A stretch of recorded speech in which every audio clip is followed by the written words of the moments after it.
Yeah, I've turned it on. I've just started it again. The live again. Oh, there's 5 people watching. Oh, this one streamed 3 minutes ago. That's not the one. Yeah, that's not the correct one.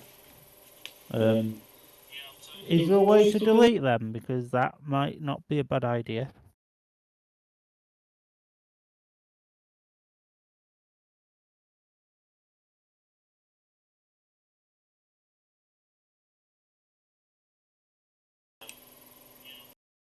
Has anyone got any speakers or out plugged in?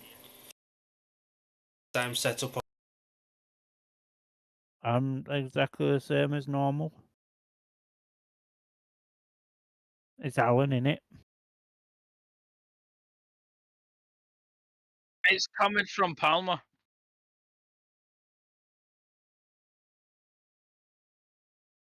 See, when I heard Palmer talking, I could hear him echo. It's his mic. This is the exact same mic I've always used, and it's been fine. Technical problems for everybody. Technical problems. We're not live, also. Oh, we went off live again. Yeah. No, we are. Echo's gone now. Echo's fine. Wait. Wait is in notes. Technical problems for everybody. Technical problems. We're not live, also. We are. We went off live. Yeah. No, we are. Echo's gone now. Echo's fine. Wait. Right, Mr. Palmer, over to you.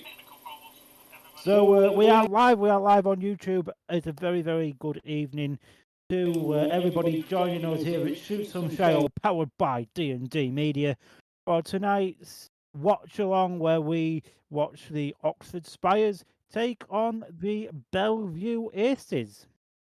And big news, obviously, coming from Bellevue today, that there is no Brady Kurtz due to a ankle injury. So right replacement operates for him. As ever, I am joined by Mr. Dylan Hodges, as always. Dylan, how are we doing? Yeah, not too bad, boss. Not too bad. And 3 meetings on this evening. Unfortunately, we are joined by Alan McNally, who will be giving us updates from them as and when possible.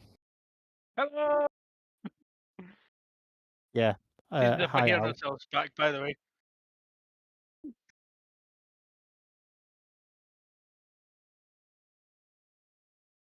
Okay.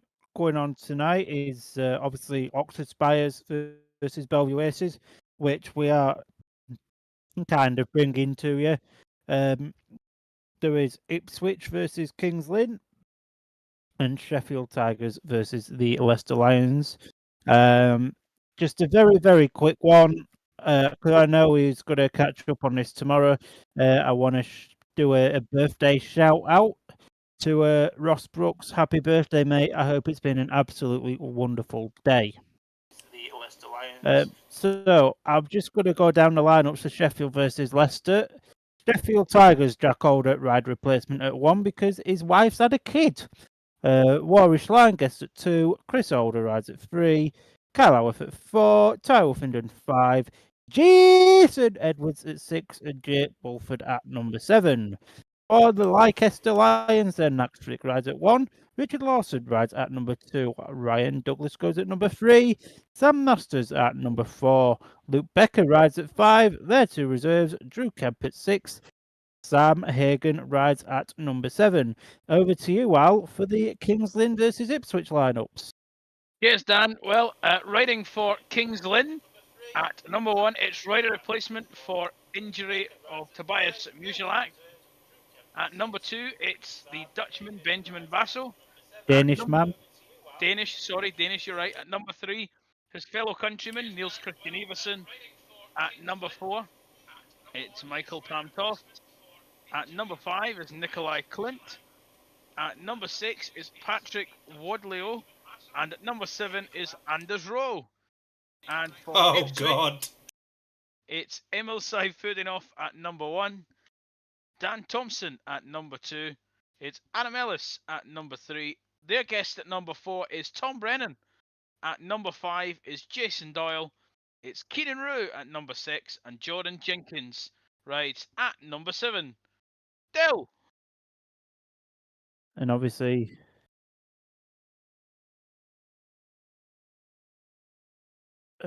we've got tonight's meeting, and over to Mr. Hodgetts for the lineups. So the two lineups for the meeting we're doing tonight: Rowan Tungate rides at 1 for the Spires, Eric Riss at number 2, Charles Wright at 3, Matt Sayanovsky goes at 4, Chris Harris at 5, Craig Cook at 6, and Ashton Bergen, the rising star, at number 7. For the Bellevue Aces, Brady Kurtz misses out at number 1 through injury in Sweden the other day, so it's rider replacement. Norit Bladorn rides at number 2, it's Jamon Lidsey at 3, Ben Cook at 4, Dan Bewley at 5, Connor Mountain at 6, and the rising star at number 7 is Connor Bailey. Being as we're doing this one, we'll do riders to watch. So, Palmer, your rider to watch for both teams. So, my rider to watch for the Oxford Spires, I've chosen Craig Cook. He's in a rich vein of form at the moment, and we're starting to see the Craig Cook that we used to know, and that we saw many years ago. I think he scored 16 points at Sheffield only a couple of weeks ago, and he's certainly putting out a statement, especially with him being included in the lineup for the British final. He's going to want to prove a few points. And for the Aces, the key man for me is Jamon Lidsey. He's been under a little bit of stick from the Aces supporters. Obviously, last year he come back and he rode like an absolute sensation, and he's not lived up to that so far this year. And obviously, without Brady now at number 1, it's time for the likes of Jamon, Ben Cook, and Dan Bewley to step up. And I think tonight is the night Jamon Lidsey shows who he is. Alan, do you want to give your riders to watch? Yep. So for I've forgotten who's riding that. This is terrible. For Oxford, I'm gonna go for Bomber Chris Harris. Why not? Of course you are. You're not allowed to say because he's a Ouija.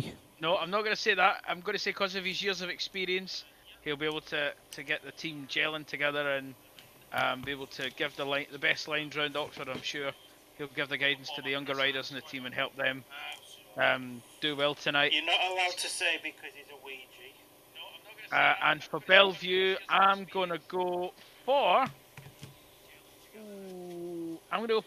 Connor Bailey. Just because he's not very much talked about in the team, and I think he's going to be pivotal if they're going to win tonight. They need the reserves to be on form, and he needs to really show what he can do now. He needs to step up and, just be the reserve I know he can be. Am I the only one that's noticed Alan's gone for a current and former Glasgow rider as he's meant to watch? Nope, I thought that. I'm going to go with Craig Cook for the Spires. I think he's coming in really good form. He seems really focused this year. He seems to have really, turned his career around again after a year and a bit struggle. So I'm going to go for Craig Cook for Oxford, and I'm going to say Connor Mountain for Bellevue. I think a lot of people, including me and probably Palmer as well, expected him to be one of the first riders to be replaced this season, coming into a tough position, and he's really done really well this year actually. He's won meetings for Bellevue with his scores, and I think he's going to be a rider to watch. And bearing in mind, Jamon Lidsey, Norit Bladorn, and Dan Bewley haven't raced around Oxford before, so Connor Mountain is one of the riders that has. Yeah, 100%. And I think all barring Connor Bailey, all of our riders to watch have been named in this year's British final. Obviously, that is coming up on Saturday, June the 8th, and the riders have been confirmed as Robert Lambert, Ty Wolfenden, Dan Bewley, Danny King, Chris Harris, Richard Lawson, Tom Brennan, Charles Wright, Steve Worrell, Craig Cook, Adam Ellis, Kyle Howarth, Lewis Kerr, Rory Schlein, Ben Barker, and Connor Mountain. So, with that lineup for the British final, Dale, I'll come to you first. Who do you think's taking the Cardiff wildcard, and will there be a surprise package on the night? Cardiff wildcard. This may be a bit biased, but I'm going for Tom Brennan. I think Tom Brennan's having a fantastic season this year. I think he's absolutely flying. And I think, outside of that top three are already in the Grand Prix, I think in that lineup, Tom Brennan is the rider that stands out. My potential spoiler, Craig Cook, I think could turn a few heads. Alan? I'm gonna go as wild card. Yeah, I'm gonna go Tom Brennan as well. And the exact same reason as Dill. Funnily enough, he's actually had a pretty good season, and I'm thinking he'll be probably the only one that could really challenge that top three. As for a spoiler, do you know what? I'm gonna go for Ben Barker. I know that sounds a little bit risky, but if Ben Barker can get on a good run of heats on that night, he could be one to watch, as he's been previously in the British finals. So yeah, I wouldn't discount Ben Barker. Some very interesting choices there, boys. I think the Cardiff wildcard, let me get the lineup back up again. I do apologise, I've just had to go and put the jumper on because it's pretty cold in the D&D studio here. Yeah, I reckon your Cardiff wildcard's gonna be. I want to say someone that's not Tom Brennan, just to be different. But no, right. Your Cardiff wildcard is gonna ruin it for everybody. Chris Harris, and I think, and I'm not saying this to try and be biased. I think Kyle Howarth could be a big surprise package. He's just started to find a bit of form around Scunthorpe now, especially, and he can do it on his day around a track like Bellevue, and it'd be cool if the 8th of June was his day.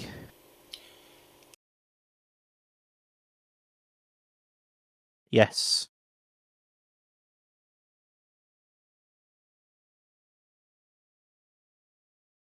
No, it's turned off.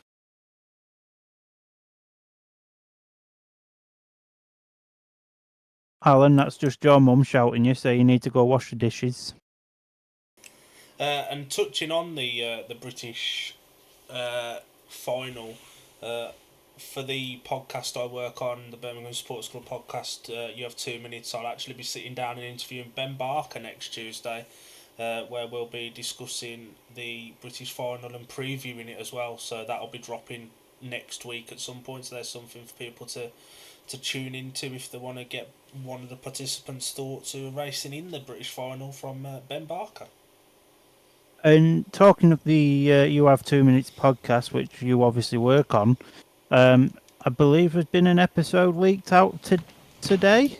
Yeah, we dropped an episode with 2015 BDO Darts World Champion and Pool Pirates stream commentator Scott Mitchell. I spoke with him on Monday, and he was, you could really sense the love for Speedway he has. We talk about pool, Speedway as a whole, and his career as a darter as well. So if you've got half an hour at the gym and you fancy listening to that, British Speedway Supporters Club Facebook page is where you need to go for that one. What's a gym? Well, the vending machines are nice there. Well, I can't not disagree. With about 10 minutes till tape's up, we've done all of the previews. Should we do some score predictions for the two meetings we're not covering tonight? Oh, go on then. I'll let you go. Well. We'll let you go first because we're nice. We'll let Alan go first. I don't even have them up yet. Of course. Alan! Yep. So Kingsland, Ipswich. I'm going I'm going to go 50-40 to Ipswich. Because I think it'll be tough for Kings Lynn to cover for Tobias Muzalek. But that might just be me. And then for Sheffield and Leicester, I'm sorry, but I'm gonna go 48-42 to Leicester, because I just think it'll be difficult for them to cover the RR. I don't think Rory Schlein or the team they've got left will be able to cover that as well as Jack Calder could the points. So yeah, that's my thoughts. Mr. Hodgetts. For Kings Lynn and Ipswich, I'm gonna say Ipswich by about 16 points. I think they've covered for Danny King very well with the rider in form. Like Alan says, I don't think Kings Lynn will be able to cover for Tobias Michalek as well as they'd like to hope. Although Patrick Wadgelow is coming off a maximum at home, so I'm going to go Ipswich by about 16 points, I think. And for Sheffield, I also agree with Alan again. I don't think Sheffield will cover for Jack Holder's rider replacement as well as Jack Holder would have scored. I was quite surprised to see Rory Schlein coming into guest for this one. Decided he didn't want to do top league racing this season, but obviously comes into guest tonight. And Jake Mulford will be able to put himself in the conversations for a Rising Star berth as well. So I'm going to say Leicester by 6. Palmer? So, Kings Lynn versus Ipswich. I've got Ipswich by 20. I reckon it's going to be a 55-35 win for the Witches over in Norfolk, and Upton Road in Sheffield. It's going to be. I think that's going to be close. Jack Alder missing's obviously going to be a massive miss for Sheffield. And I'm going to go for Sheffield 43, Leicester 47. So we've all got the same people winning, just by very differing margins. Well, it's better to be a bit different in it than all be normal. Because if it was all normal, we'd all be like Alan. That's very true. Just looking on the BSN stream at the moment, we got Craig Cook doing Trap Walk with Ian Brennan. Track looks really good actually, considering the amount of rain that's come down over the last 24 hours or so. That's Lee Kilby, mate. Same difference.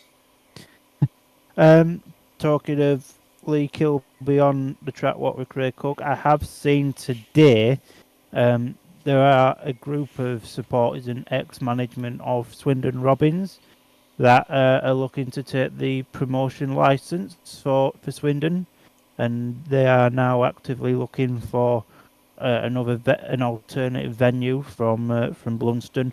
So hopefully, in a couple of seasons' time, we can see the Robins return to the Premiership.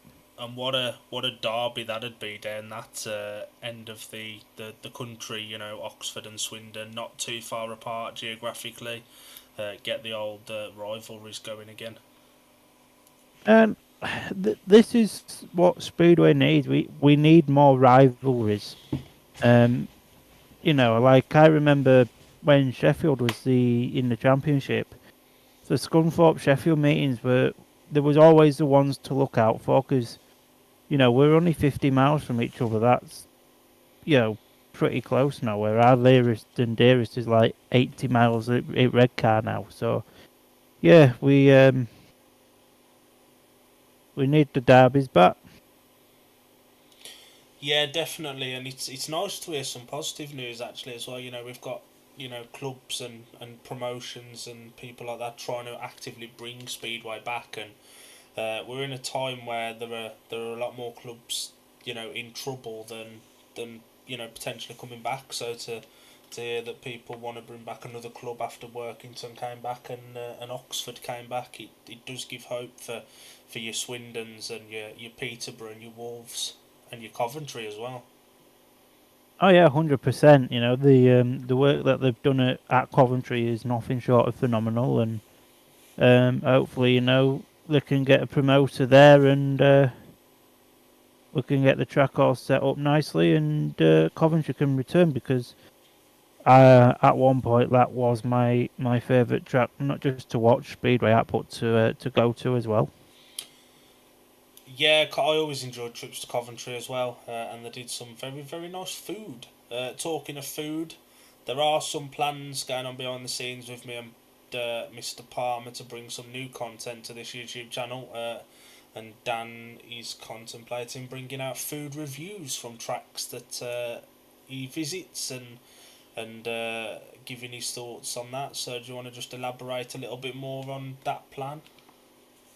So yeah, like I've seen on like things like TikTok and YouTube, football fans and fans of sport obviously go in and you go to a sports meet and you want to get a bite to eat, and I see these videos of these guys just rating them and giving them a full review of what you're eating, and I don't think that's something that happens often in Speedway, and I hope I can bring you something like that potentially, depending on the weather, starting with Bellevue on Monday. Yeah, it'll be really good. It's interesting to see Craig Cook has got Oxford Kevlars. He's had them from the very beginning, obviously. It's unusual to see a 28-day signing coming with their own team suit. Well, is it just a 28-day thing? Because That's what I'm thinking as well. Yeah, I mean, he got his suit before Eric Riss did, and Eric Riss has been in the Oxford team longer than Craig has. I still really think they're really nice Kevlars. I think that Oxford team is now very, very strong. Actually, you've got a solid second string in Eric Riss who's flying, and Craig Cook if he's in permanently for Lewis Kerr, who's unfortunately injured again after attempting to come back for Berwick. But that's a very balanced and very strong Oxford team now. All of a sudden. Yeah, 100%. Just give me 2 seconds. That is muted. Alan, if you're listening, my YouTube stream is muted as well. So whatever you're on about, you're hearing things. You can hear it for a short piece. I don't know if it's you or if it's Dylan, one of the two of you. It's But you, Alan. It's disappeared now. I was going to say maybe it's just your end, Dan. I've not got it on my end. It's all Alan's fault. All his fault. It's all Dill's fault. Everything's working perfectly from my end of things, anyway. I think everything's working perfect from this end, so all Alan's fault. All Alan.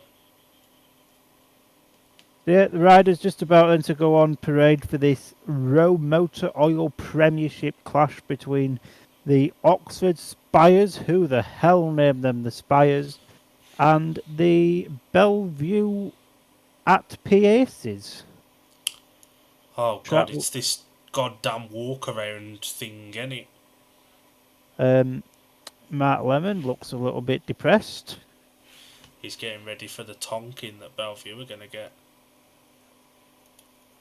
Mark Lemon trying to take the shortcut over the inner track, and Dan Bewley telling him, no, gotta go all the way around bush. Lemo looks really happy.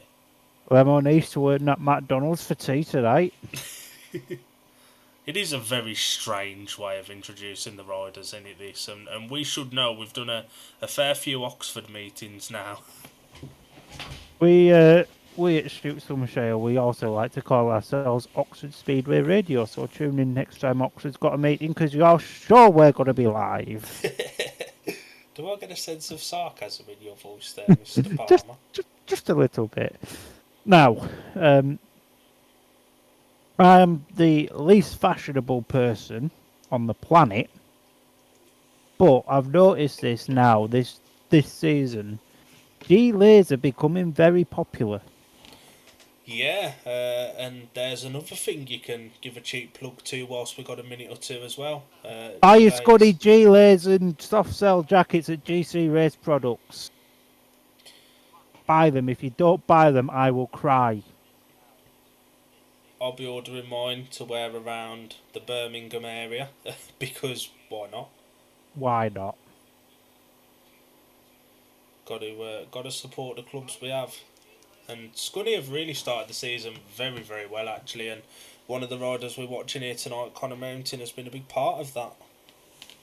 Yeah, 100%. If dare to say, if it wasn't for Connor's efforts last Friday, we probably wouldn't have got through to the next round of the Cab Direct Knockout Cup. You was dying to get that in, weren't you? Well, I just thought I'd give it a little mention. You mentioned Connor, in fairness. Yeah, I'll give you that one. But yeah, Ryder's just doing a spot of gardening. Rowan Tungate still looks like a midget. Midgets matter and all that. I really don't like the look of some of these clouds, though. It if you look more towards the third bend and the back straight, it looks absolutely fine. Just don't look at the home straight. Talking about the Scunny team, there's a couple of riders who are absolutely flying down at reserve. And just before we came live, actually, we were discussing two of those we'd imagine will be in the under-21 British final at Glasgow next month. So Yeah. I imagine you want to elaborate on what our plan is regarding that. So I do believe we are planning to do a watch along for the British under-21 final at Glasgow. Obviously, I would imagine Alan will end up joining us, even though he lives 2 minutes from the track. He won't go to see the Speedway because he's always broke. And I would like to also apologise to Alan now, because all I feel I've done on this stream is just roast him like a rotisserie chicken. Riders kicking around a lot at the start. The starts look very grippy to start with, and that's what you do get when it rains, don't you? Because they won't have had to put any water down tonight. That's also what you get when you put dirt on a track, like you're meant to. Very true. We're looking at Conor Bailey facing the camera there. He'll be hoping to have a bit of a better meeting than he had last week here with Redcar. Yeah, 100%. He'll probably be the first one to admit it wasn't the best of meetings by his standards. On our screens now, there is a man that's been in very good form for the Aces this year in Norick Blowdawn, who was also the wildcard for the German GP last week. And definitely didn't disgrace himself in that meeting either. No, 100%. And we've just seen as well Mark Lemon give a wave to the fans, and the crowd go mild. Some interesting words in the Speedway Star actually today about Bellevue and the cost that the Speedway of Nations is putting on them. Yeah, a lot of us supporters, we don't really understand the cost that it is to run a meeting. Like a normal league meet would probably cost about $3,000 to stage before you got the riders' wages into contention. Whereas the Speedway Nations, it's been reported in the Speedway Stars, going to cost over £500,000 to run, which is why the ticket prices are as they are, and it's kind of possibly putting people off going to the Speedway Nations, especially when you can pay £15 for a Chinese takeaway and watch it on the telly box. Yeah, do you think they've maybe just outpriced themselves a little bit? If you've got Discovery Plus, that is, because we all know what Eurosport are like. But yeah, that's the only logical reason I can think of them bidding the prices. Like I found the other night, actually, my Speedway Nations tickets from 2019 from Bellevue, and there was only like £22 in the grandstand. Yeah, they've very much out. I know we're actually out of a recession now, according to the government, but whether we believe those or not is a different matter. But Sunak out. But yeah, now on to tonight's meeting. Riders just doing their practice laps. How much of a miss do you think Brady Curtis is going to be for the Aces tonight? Massive, massive. He's been a very, very solid performer for Bellevue all season long. So yeah, he's going to be a massive miss, and I think it's going to be the absence of Brady Kurtz which swings this meeting in Oxford's favour. Chris Harris will be hoping for a better performance as well. Seems to ride really well at home, but hasn't really been hitting the heights away from home. But we saw when we did the watch along the other week when Glasgow were here that Bomber is a joy to watch around this track. Oh, for all the jokes and stuff that like we say in our group chat and saying Chris Harris ruins British Speedway, he's almost like a fine wine, isn't he? You know, he's just getting better with age around certain places, and you know, around here and around Glasgow, he is box office, and there's nobody better to watch other than Simon Lambert. We'll just quickly bring Alan in as the gate choice has been made for those meetings you're watching yet, Alan. There has been one gate choice at the moment, as far as I know, and Kings Lynn won the toss and took gates 1 and 3 in heat number 1. I'm just going to double check the other one again. Still no gate choices yet at Sheffield, but I will let you know hopefully later on what the gate choice was for that one. Well, at least Kings Lynn have won something tonight. And they were also on time, by the way. Apparently the parade was on time for the first time in who knows how long. Oh, breaking new ground. And don't forget, there will be a Kings Lynn film coming out at the end of the season with the big love story with the rain and the pit gate and lack of shale and puddles around the Glasgow area. And we're calling it Buster the Mermaid, a tragic story of Bellevue Speedway. Available on Netflix very soon. I don't want to say I told you so, Palmer, but it looks to me like Dan Bewley is the rider replacement in heat number 1 in in white. Sorry. That it does, sir. Yeah, you predicted that one better than I did, so fair play to you, sir. Still don't know what the gates are. A team will either go off gates 1 and 3, and if a team goes off 1 and 3, the others will go off 2 and 4. What would we do without you here?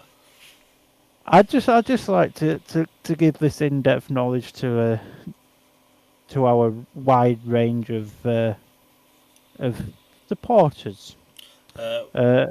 We are filling in a scorecard as well as we go, which we'll bop up on the track grades to keep people up with the scores. We've swapped roles a little bit tonight after my nightmare last week with the streaming. So Palmer's doing the screen share tonight, and I'm doing the program. So let's hope I don't screw it up. Would just also like to I'll say hop on in the chat. Hop on in the chat on YouTube. Send us some messages, and we'll give them a bit of a read out. The aggregate score going into heat number 1 is Oxford 39, Bellevue 51, and that looks like Bellevue off 1 and 3. Yep, program edited accordingly. So the lineup for heat number 1 going off the inside gate in yellow, first ever rider Oxford I believe is Norrit Bladorn.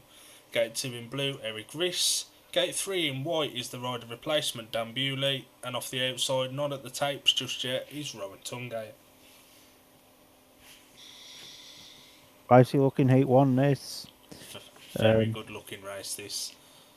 Some may say this is almost like a curry from your local Indian. And Tungate's cutting it fine, 20 seconds left on the clock, and a reminder for this season that you have to be at the tapes and ready to race when that timer runs down. You can't get at the tapes and start gardening. It used to be you had to be on the track. Now you have to actually be at the start line and looking at the green light. Ready? 3, 2. No, he's going to be disqualified. 1. Tungate's going to be disqualified, and it couldn't happen to a nicer man. Tungate's going to be excluded here. He wasn't on track. He wasn't at the tapes and ready. He looks fuming.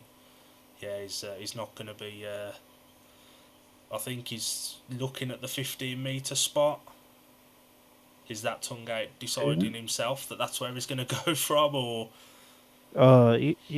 You never know with Rowan. Yeah, it looks like he's decided himself. He's going off Yeah, 15 metres. he's going off 15 metres then. So the start marshal walks away for heat number 1. Then the tapes has risen. Away we go. It's a decent start for Merritt Riss, the rider there in the blue helmet colour, as he lifts there. Why? Oh, and Bewley's Oh! off. Oh, that was a bad one. Rowan Tungate was very lucky to avoid Dan Bewley there. That was absolutely that was not the start that we wanted. There was no malice in that at all from Eric Rees. He got some lift and lifted violently. He's White Bewley out there on the back straight. Just one That of those was things that kind of just happened. He grabbed a bit of lift and couldn't control it, and Bewley was just in the wrong place at the wrong time. You got Chris Harris and Craig Cook out there with Bewley at the minute, and Mad Sainofsky walking over to him now. Eric Riss going over to apologise. No malice in that. It was just one of those things. He just lifted. it was nothing more than just a racing incident, which does happen. We see that quite a lot, obviously, in our sport, and we must also mention that that Bewley, sorry, is carrying a little bit of an injury as well, I do believe. Yeah, we can't really elaborate too much on that though. They're keeping it. Whatever the injury is, he's being kept quite quiet, but that's not going to do him any good. He's up. He is up, which is good to see. I expect we'll have a little bit of a delay here for a couple of minutes whilst Bewley's checked over by the medics, and I would expect that that'll be rerun with the disqualification of the rider in blue. You'd expect so, but you never know. Bewley actually lifted as well. Bladorn very nearly runs over Bewley's head, and then Tungate's very nearly collected by Bewley's bike. But Tongate was very, very fortunate there, to be fair to miss hitting Dan, and obviously been hit by Dan's bike. You can, if you watch Bewley here, they actually both lift at the same time, and Bewley's just on that little bit of wrist puts him wide, and Bewley's lifting as well. Wrist was out of control, Bewley was out of control, and Tungate did very well. He actually does hit his bike. He's just past it before it comes across his path though, but I think it catches his leg or his side or something. And you can see on the footage there, Riss comes round bend 4 and puts his hand up almost to apologise. You know, straight away. Bewley's off into the medical room to be checked over. This is not going to do Bellevue any favours. No, 100%. I was just going to say, obviously, the Aces are already one rider down. You know, the last thing they want is another rider down. How, obviously, you get to experience being in the pits at Birmingham now. How does this sort of like affect a team morale? It can either bring you together, can't it, or it can sort of divide you, I suppose. You know, Eric Riss can either let his head drop a little bit now, or he can, dig down and the boys can get around him and they can pick him up and get him ready for the next one. And you've also got to remember that Rowan Tungate's going to be off 15 metres again in the rerun for missing the 2 minutes unless they decide to put a reserve in, but I don't think you can do that. And there is going to be a delay because the fence is broken. Just a quick update. I know this is normally Alan's job, but it popped up on my phone. Kingsland are losing after one race. Don't take Alan's job. We've only given him one job tonight. You check the comments because we've got a comment from Mr. Paul Wheeler. Let me find YouTube. YouTube, where are you? Subscriptions. Live. So, Mr. Wheeler, good evening to you, sir. Looking forward to seeing you up at Sunny Scunny in 8 days' time. Evening, gents. Wow, that was a big off. Good to see Bewley up. We're just watching the replays now, and even the replays look horrible. He did very well there. His bike was almost off the floor when he hits the fence, and he did very well to tuck his legs to his bike rather than leaving his leg dangling. Otherwise, that could have been a hell of a lot worse. Massively. and the track staff are now putting a kickboard over where the mesh fence has been destroyed. Tell me you're watching a speedway fence get repaired without telling me you're watching a speedway fence get repaired. They're using the highest of greatest equipment going in cable ties. I mean, what can one say? I can't say out because I nick them from work all the time. We love a cable tie. Hopefully Bewley's alright and he's fit to take his place in the rerun of that. He'd made a really good start actually. The problem is when you've got a track that's as wet as this one has been and is as grippy as it is now because of the rain we had over the last 24 hours or so, you will get very grippy surfaces, especially early on before the top layer gets taken off. Yeah, 100%. You know, it's going to be one of them meetings where it's going to take a couple of races for the track to settle. And yeah, hopefully, you know, this fence repair won't be too long. It's good to see the machine examiner getting involved and actually making the machine examiner useful. And oh my goodness, they've got an electric drill. They have electric in Oxford, folks. While we've got this little delay, we'll cross to Alan and bring Alan in and get an update from the first couple of heats from the meetings Alan's looking at. Alan! Yep. So, first of all, we'll cross over to Sheffield, where in heat number 1, Richard Lawson won heat number 1 and was followed in by Chris Holder, who was the rider replacement for his younger brother. And Rory Schlein came in third to make it a 3 each. And in heat number 2, Sheffield took a big 5-1 in heat number 2, with Jason Edwards winning that one and Jake Mulford bringing it home for Sheffield to make the scores 8-4 after 2 heats. Over in Kings Lynn, the scores are level after 3 heats. In heat number 1, Niels Christian Everson came in as the rider replacement and got 4-2'd by Emil Saifudanov and Dan Thompson. Niels finishing at the back in that one. In heat number 2, it was a 5-1 to the home side, the Kings Lynn Stars. Patrick and Anders Rowe bringing it home for Kings Lynn over Keenan Rue and Jordan Jenkins. And in heat number 3, it swung back in favour of Ipswich. They managed to get a 4-2 again over Niels Christian Everson, but this time he did finish in second with Pam Toft at the back. Tom Brennan finishing third in that one, and Adam Ellis getting a heat win in his first ride of the match.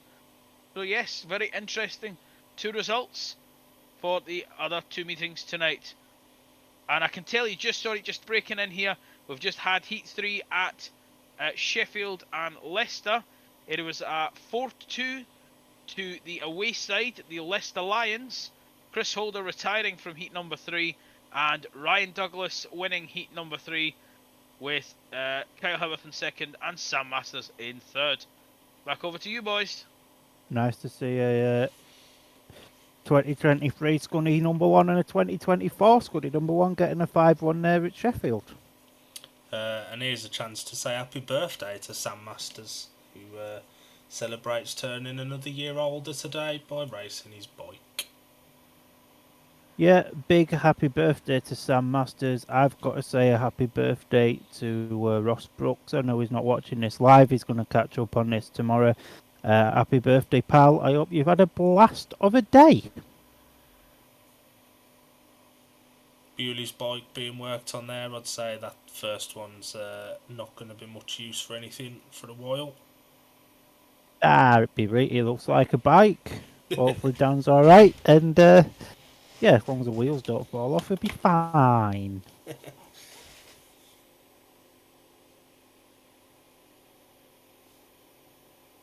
We've got 3 people watching at the moment, which is very nice. Sorry, there's not a lot to talk about at the minute. And I'm 2 of them.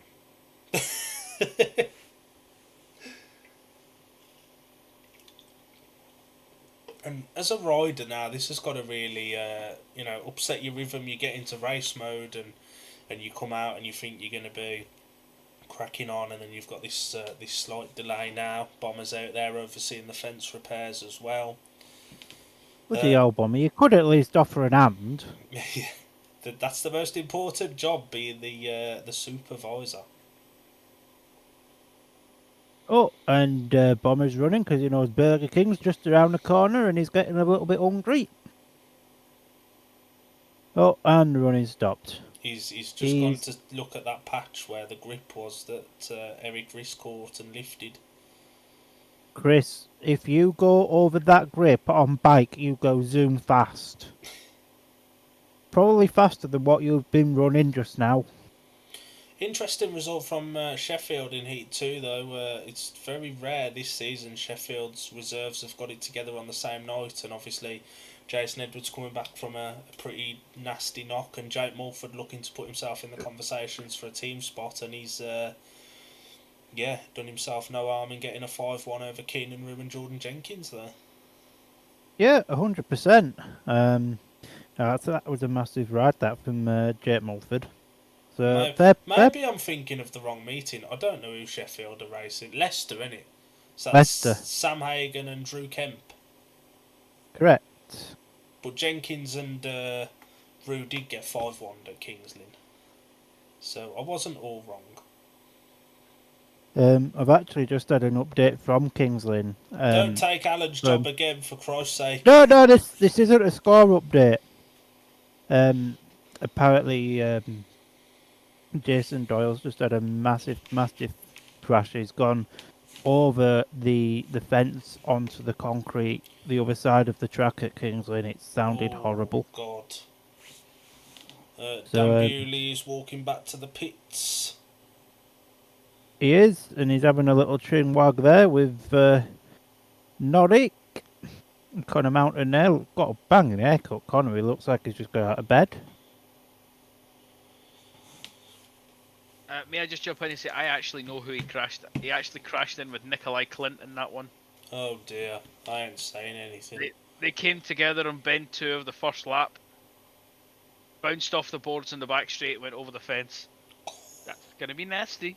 That does not sound nice. Dan Bewley looks fine to take his place in the rear run there. Looking just a little bit dirty on the old Kevlars, but doesn't look any worse for wear.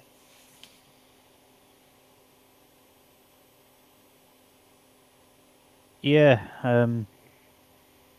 it's good to see Dan looking like he's gonna take part in the rest of the meeting. He gets a lot of stick from the Bellevue fans for perhaps not scoring as well as he does on the continent and in the Grand Prix, but in my mind, Dan Bewley's if we are going to have another world champion or another very successful Grand Prix rider, I'd say Dan Bewley is that man.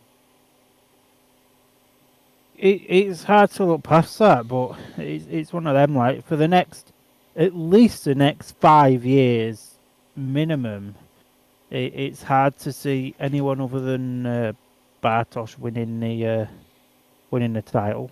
Not quite having it all his own way this year, though.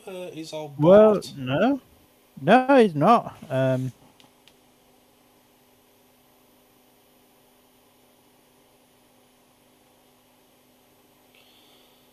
Palmer's gone very quiet. My apologies. I'm just replying to a little message. Doyle is up, apparently. I couldn't tell you about Nikolai Clint because I'm getting updates from my friend who's an Ipswich fan and isn't really bothered about Kings Lynn. Looking again at the replay of Heat 1. Very interesting, actually, the Rowan Tungate situation there. Did he know he was going to be delayed and or planned to go off 15 metres, or did he just pull into the 15 metre spot and decide, this is where I'm going to have to go from, so rather than messing around, we'll get there again?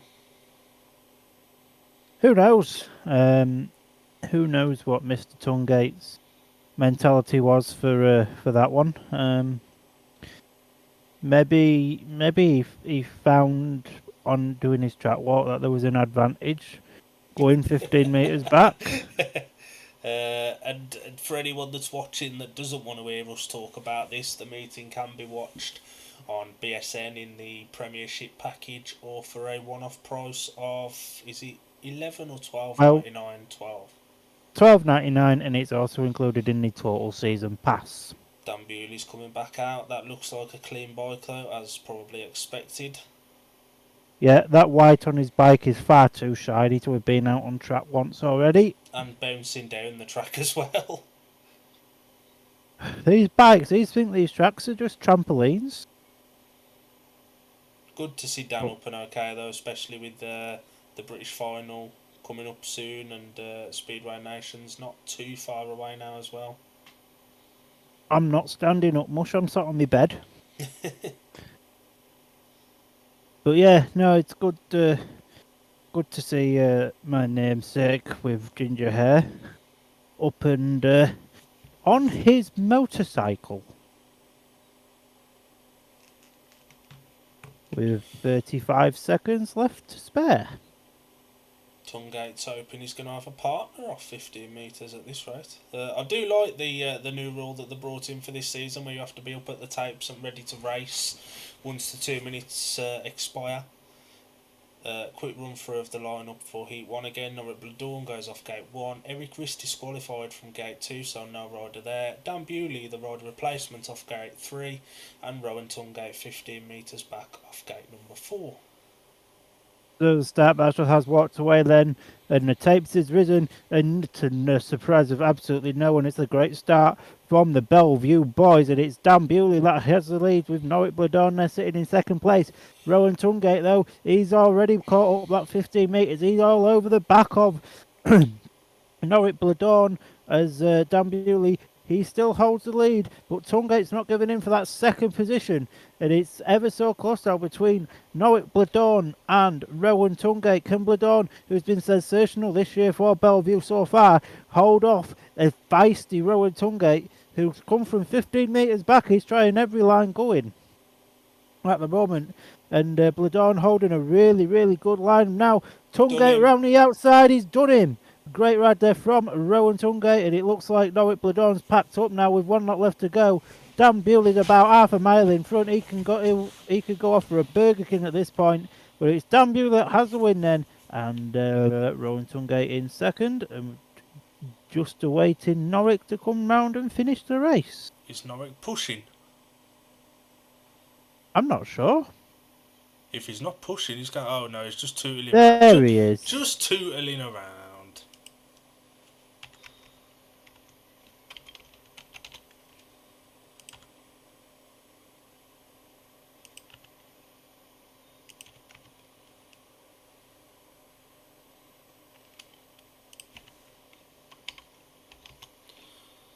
So it was a very good win for the rider in white there, Dan Bewley, picking himself up after an awkward crash. Second, fantastic ride by Rowan Tungate to catch up the 15 metres and get into second place. And third in yellow, Norrit Bladorn, early advantage to the Aces. Yeah, but I tell you what though, that gate Eric Riss made in the opening attempt to heat number 1, he could be a real danger man tonight. Who's that? Eric Riss. Could be, yeah. And Norrit Bladorn was sitting looking pretty there, and he has got a knack of turning up to tracks he's never raced before and doing really well. He did the same at Birmingham when Bellevue were there a few weeks back, and he popped out in heat number 1 and won the race on his first ever visit there. I remember actually as well his first ever UK appearance. I believe it was 2021 at the Silver Helmet they have at Redcar, and he was really, really impressive that night as well. So, yeah, a good addition to British Speedway. Any more information on Doyley? He's asked to go, he's up his own, and he's asked to go to hospital. I have got it does mention what his injury is. He's got a graze on his face and he's holding his arm, which doesn't mean it doesn't look good.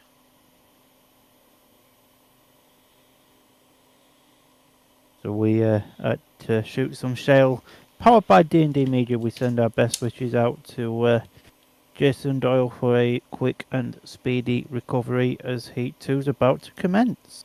Line up for heat number 2, going off the inside gate in red is Craig Cook. Gate 2 in white, Connor Mountain. Gate 3 in blue is Ashton Bowden. And off the outside in yellow, Connor Bailey.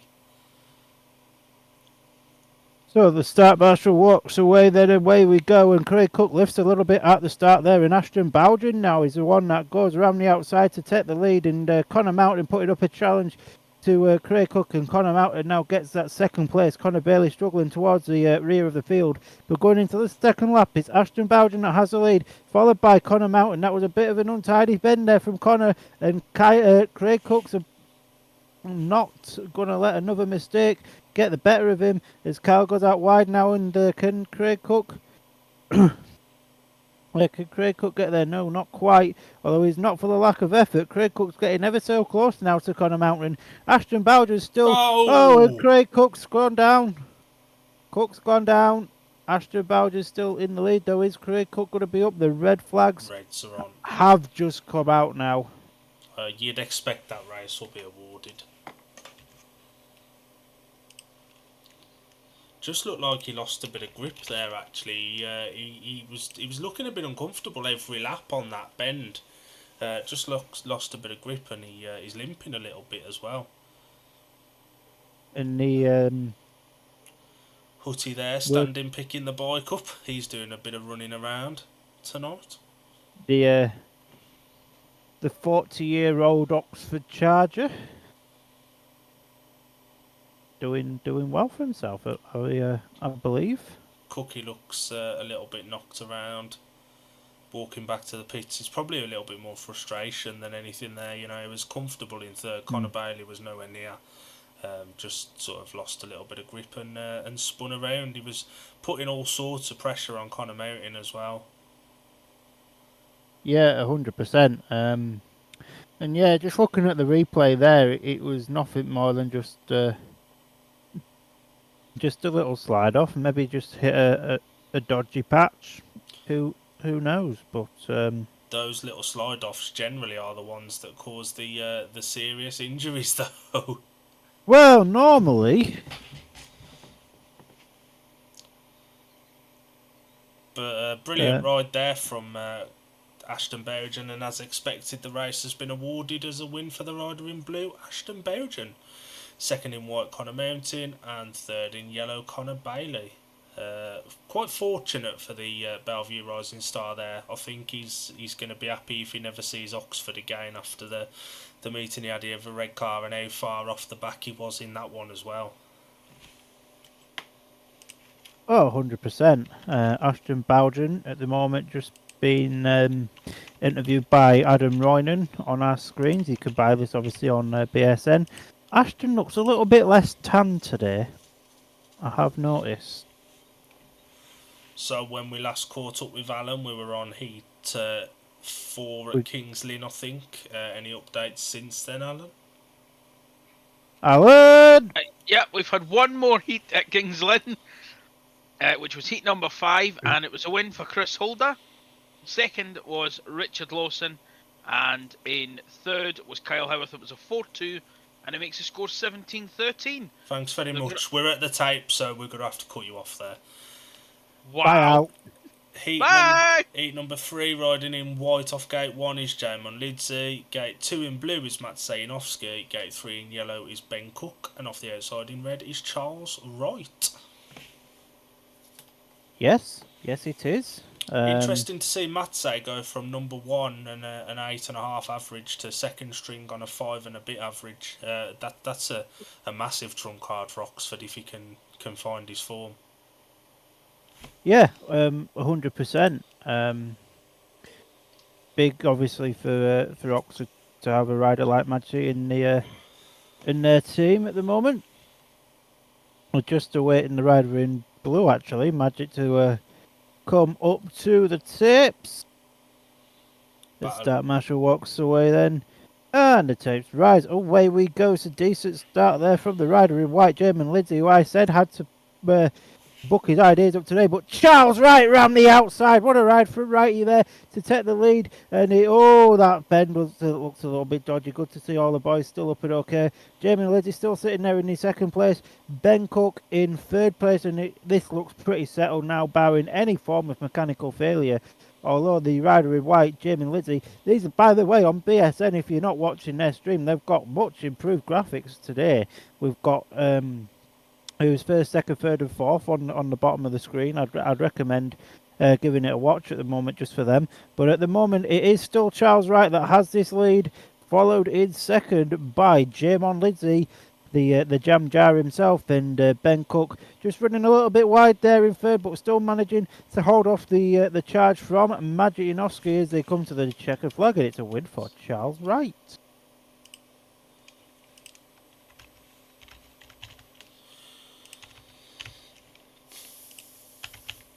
Magic, a little bit unlucky there, I'd suggest. He had some speed on him, and just as he got close to Ben Cook, he almost ran into him and ended up going a bit wider than he would have liked to have gone. And that was essentially his race over before the end of the first lap then.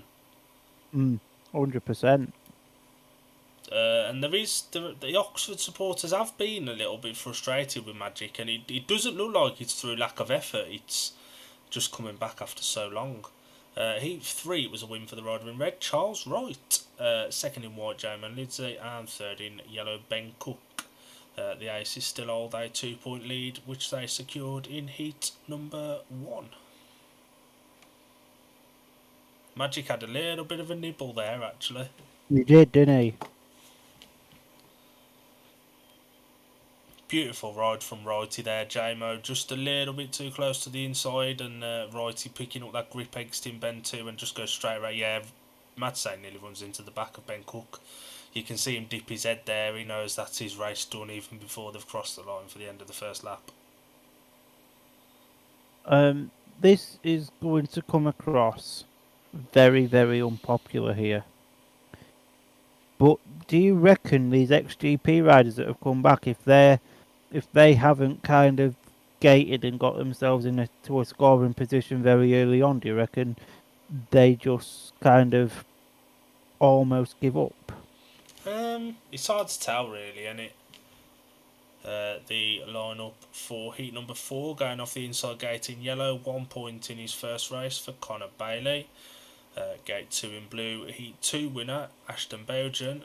Gate 3 back out for his programmed ride is Dan Bewley, and off the outside in red is Chris Bomber Harris, fresh from his Burger King. That was a quick walk back from the old Burger King. I wonder if we can get him to do a review on the Burger King in Oxford. I'll ask him if I go to the championship pairs. Yeah, don't forget to buy your tickets for Cardiff and the championship pairs. I don't think I'm doing the championship pairs this year. I'm just going to try and go on my jollies just down to Cardiff this year. And we will have some Scunny Dan world famous pictures ready to be signed there and then. But Tapes has risen on heat number 4. And it's Connor Bailey with the best start of the lot. And Dan Bewley goes that far wide, he's going to end up in Swindon if he's not careful. And it looks like Chris Harris, following the same route down to Swindon, he's going to get past Connor Bailey. So it is currently a Bellevue 4-2 with Bewley in the lead, then Harris in second, Connor Bailey in third. Ashton Bowden a little bit disappointing after his win in heat number 2, first time out. But Chris Harris is looking to put the pressure on Dan Bewley. We've only got a couple of laps left of this race. Dan Bewley, though, is riding a very, very good ride here around the Oxford Stadium. And he's not making any mistakes at the moment. One mistake from Dan Bewley, though, Chris Harris will pounce. And I believe this is the final lap of the race. Dan Bewley still has the lead. Chris Harris having one last gasp around the outside. And it's close, but Bewley just...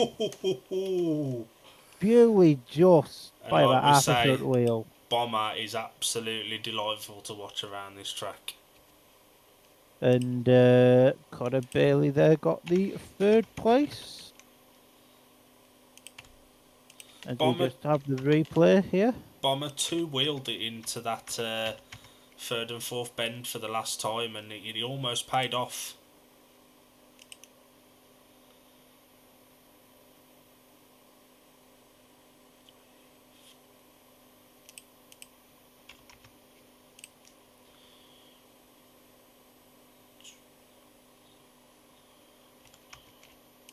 Yeah, Bewley just. Yeah.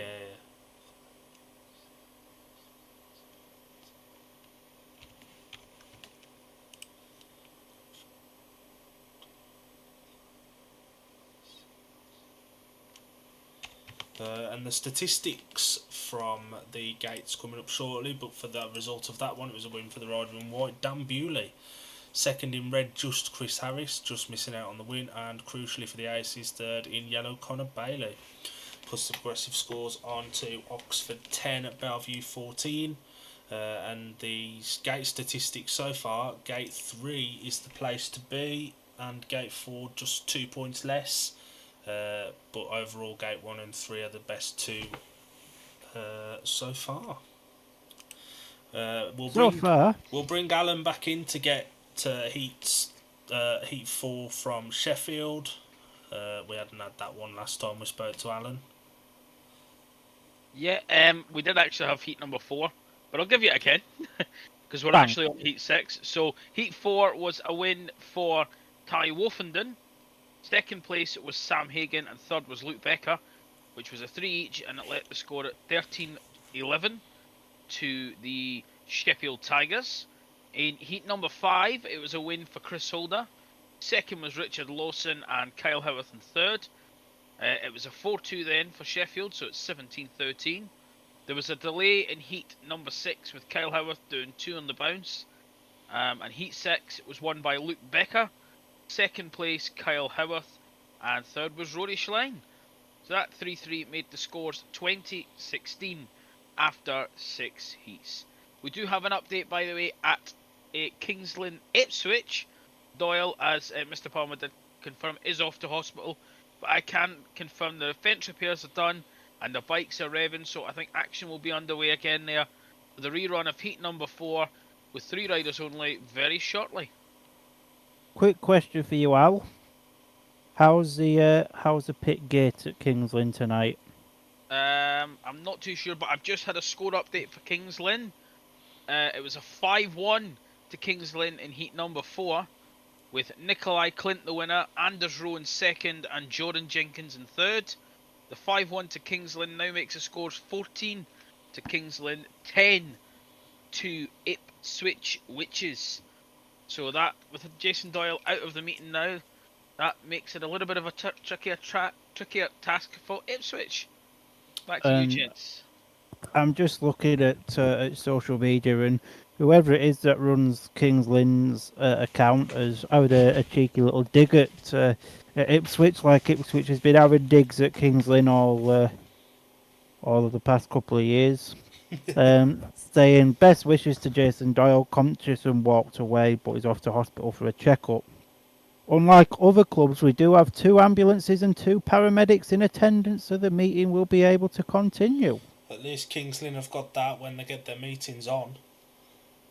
Well, it's just nice to know that either the pit gate is working nice, we've got enough shale on the track, there's no puddles in Glasgow, or Buster hasn't become a mermaid yet. Update on Jason Doyle's suspected broken arm. Ouch. Which would rule him out of Monday's meeting at Perry Bar for Ipswich.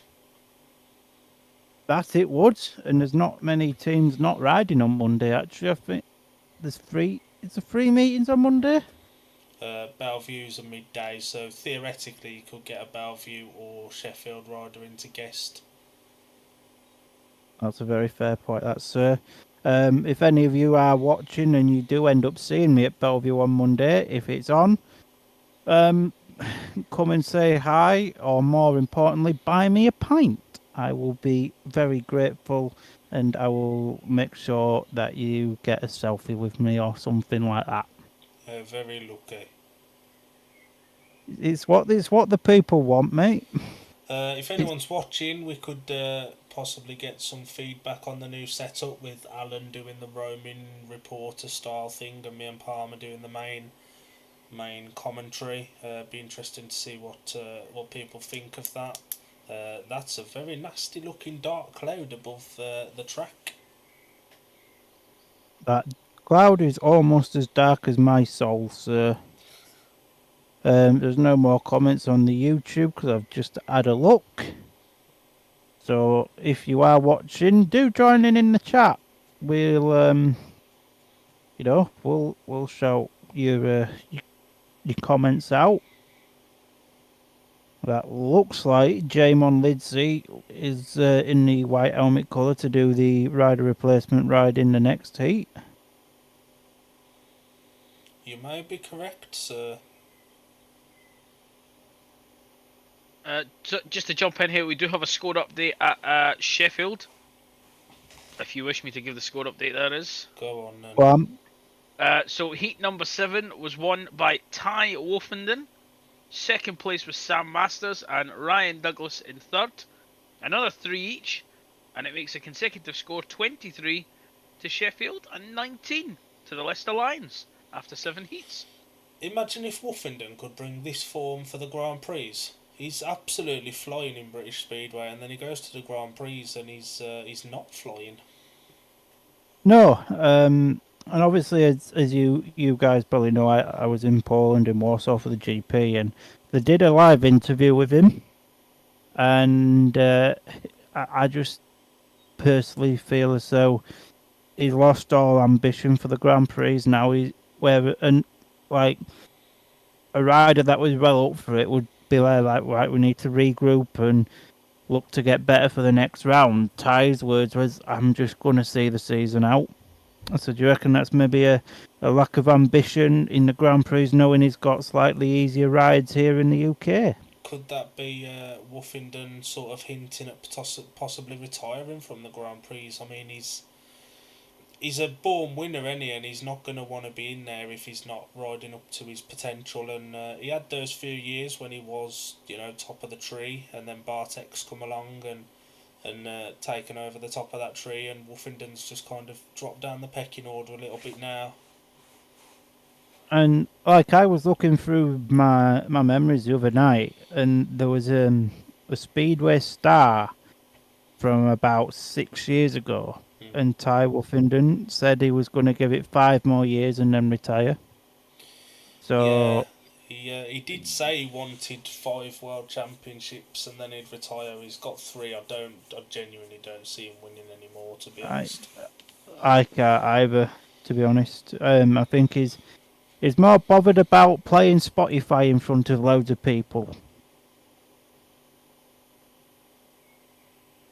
And Jamon Lidsey looks at the track and he kicks his foot on the ground. Well, we do have an update from Kingsland. Sorry, just to jump in on you there. 3 WODs 48 track grading cancelled. Fantastic. We really needed to know that.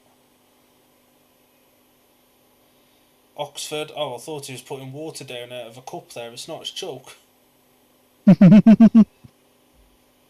Can't even afford a chalk machine at Oxford. Run 3 teams, pay Grand Prix or former Grand Prix riders, can't afford a chalk machine. You know how it is. I must say, every time I see these Kevlars, they look even nicer to me. They are growing on me. I can't lie, but I would hate to be the one that has to pay the DAS bill. Oh, they have got a chalk machine, so why is it not moving? Have they clamped it on the centre green or something? Probably just so it don't get nicked from youths at the Burger King round the corner. Don't you love a fast food takeaway by a speedway track? You've got Burger King at Oxford, you've got Mackey's at Leicester, you've got Mackey's at Birmingham. Yeah, you've got You've got wind turbines at Scunny. To be fair, we have got a Mackey's about 5 minutes from the track, and we've got another Mackey's near a pub where we went drinking with the Birmingham lot from 2023. Fun times, was. That was a good time. From times past to times present, it looks like heat number 5's at the tapes. And as Palmer called in the track grading, Jamon Lidsey is the rider replacement in white for Brady Kurtz. Matt Sayanovsky will be hoping for a better start this time out. Really, messed it up from the start then, and then, although he had some pace on him, nearly running into Ben Cook, killed his momentum. Battle of Monster versus Red Bull again here. Big up the Monster energy. Big up Happy Shoppers 35p energy drinks. If they're following in the Freddo footsteps, they're probably about £3.20 now. They're 59p now, actually. I bought one earlier. Oh, God. Using Alan's money, so thanks, Al. So the lineup for heat number 5 off the inside gate in red is Charles Wright. Gate 2 in yellow, Norrit Bladorn. Gate 3 in blue, Matsainovsky. And off the outside, Jamon Lindsay in white. Right, you're there with the greatest start I think he's ever made. But Jamon Lindsay goes all the way around the outside like a knife going through hot butter. And it's Jamon Lindsay that has the lead. Right, he's there in second. There's a big battle now at the back between Magic Janowski and Norrit Bladorn. Janowski just holding Bladorn off, but Bladorn's putting all sorts of pressure on Magic Janowski now. One mistake from Janowski and Bladorn will be through. But it is still Jam Jar Jamon Lindsay out in the front with Righty there, settling pretty there in the second position. It looks a little bit more strung out now as it looks like it's going to be a free all. But yeah, Norrit Bladorn not going to be giving up at the back, but Jamon Lindsay, he's checked out into the Premier Inn and he's gone. He's absolutely flying, and he goes to win heat number 5.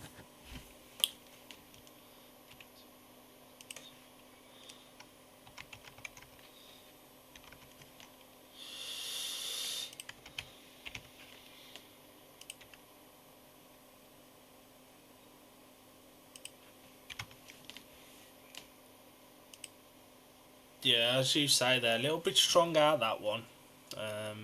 The result of Heat 5, it was a win for the rider in white, Jamon Lindsay. Second in red, Charles Wright, and third in blue, Matsainovsky. Norrit Bladorn missing out that time, maintains Bellevue's 4-point lead. Have Oxford been caught out a little bit by track conditions maybe, or have Bellevue just come here a little bit more fired up? It could potentially be a little bit of both, actually. I mean, Janowski makes a terrible start that time, and he didn't look overly fast either. Janowski been terrible for Oxford? Never. But, yeah, it's been, it's certainly been a different start to what I was certainly expecting. Stop the world, the sun is out. Sun's out, call the meeting off. We can't run, the sun's out. And then you look behind, and there's a big black cloud. Typical speed. Yeah, that evens it out. Call the meeting back on again. Heat number 6, the lineup going off the inside gate in white, unbeaten so far. Dan Bewley, gate 2 in red from the tapes this time, is actually here. Rowan Tungate, gate 3 in yellow, Connor Mountain, and off the outside in blue for his first lap completed of the night, Eric Riss. As you mentioned after heat number 1, Eric Riss made a really good start and did look quick. He was in the lead and just lifted, and we all know what happened then. It's a battle of Riss versus Bewley again. Riss versus Bewley round 2. Seconds out. It is good to see Eric Riss back to the form we know he can have. He obviously had a challenge in 2023 with eye issues and head issues and all that. It's good to see him back riding how we know he can ride. Yeah, 100%. It is a shame that he doesn't want championship racing as well, because a man of that calibre in the championship would be class. So at the start, Marshall 11 walks away for heat number 6. The tapes has risen. And away we go. It's a great start from Dan Bewley, and Connor Mountain's joined him there as well. And it's now Connor Mountain that has the lead over Dan Bewley. Now Rock and Rowan Tungate doing the third place position as Eric Riss trails at the back. But it is Connor Mountain winning this one, and I can't lie, this is making me quite happy at the moment. Dan Bewley there in the second place, looking after his teammate there out front with Rowan Tungate, still putting all the pressure on Dan Bewley, with Eric Riss struggling at the back in this one. We big Eric Riss up, and then he goes and produces this. I'm not surprised though, as we go into lap number 3. And what a ride this is for Connor Mountain here. This is absolutely astonishing stuff for saying this expertise from Connor's going to be needed in a couple of weeks when the Scorpios go to Oxford in championship action. But Dan Bewley there, though, in the second place, is still holding off Rowan Tungate there. The challenge isn't quite over from Tungate, although Bewley's pulled off a little bit more of a lead now. Well, that's going to be a win for Connor Mountain. Perfect team riding that.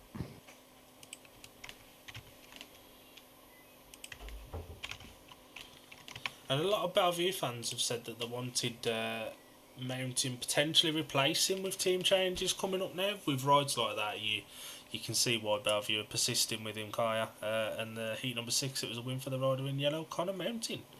Second in white, Dan Bewley, and third in red, Rowan Tungate. And that puts Oxford into tactical substitute territory now. Could we potentially see Rowan Tungate in for Craig Cook in Heat 7 against Lidsey and Ben Cook? Possibly. And we've been quite complimentary of Oxford's track this year for producing some great racing after taking a couple of years to settle in. For the most part so far, it's not quite delivering what we've come to expect from Oxford this year. No, but it's one of them. Like, we've seen about 7 or 8 good meetings from Oxford, so you can sort of excuse this one for not being the best.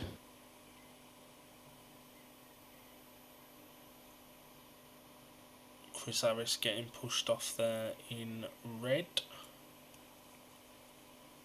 Ben Cook is tiny, absolutely tiny.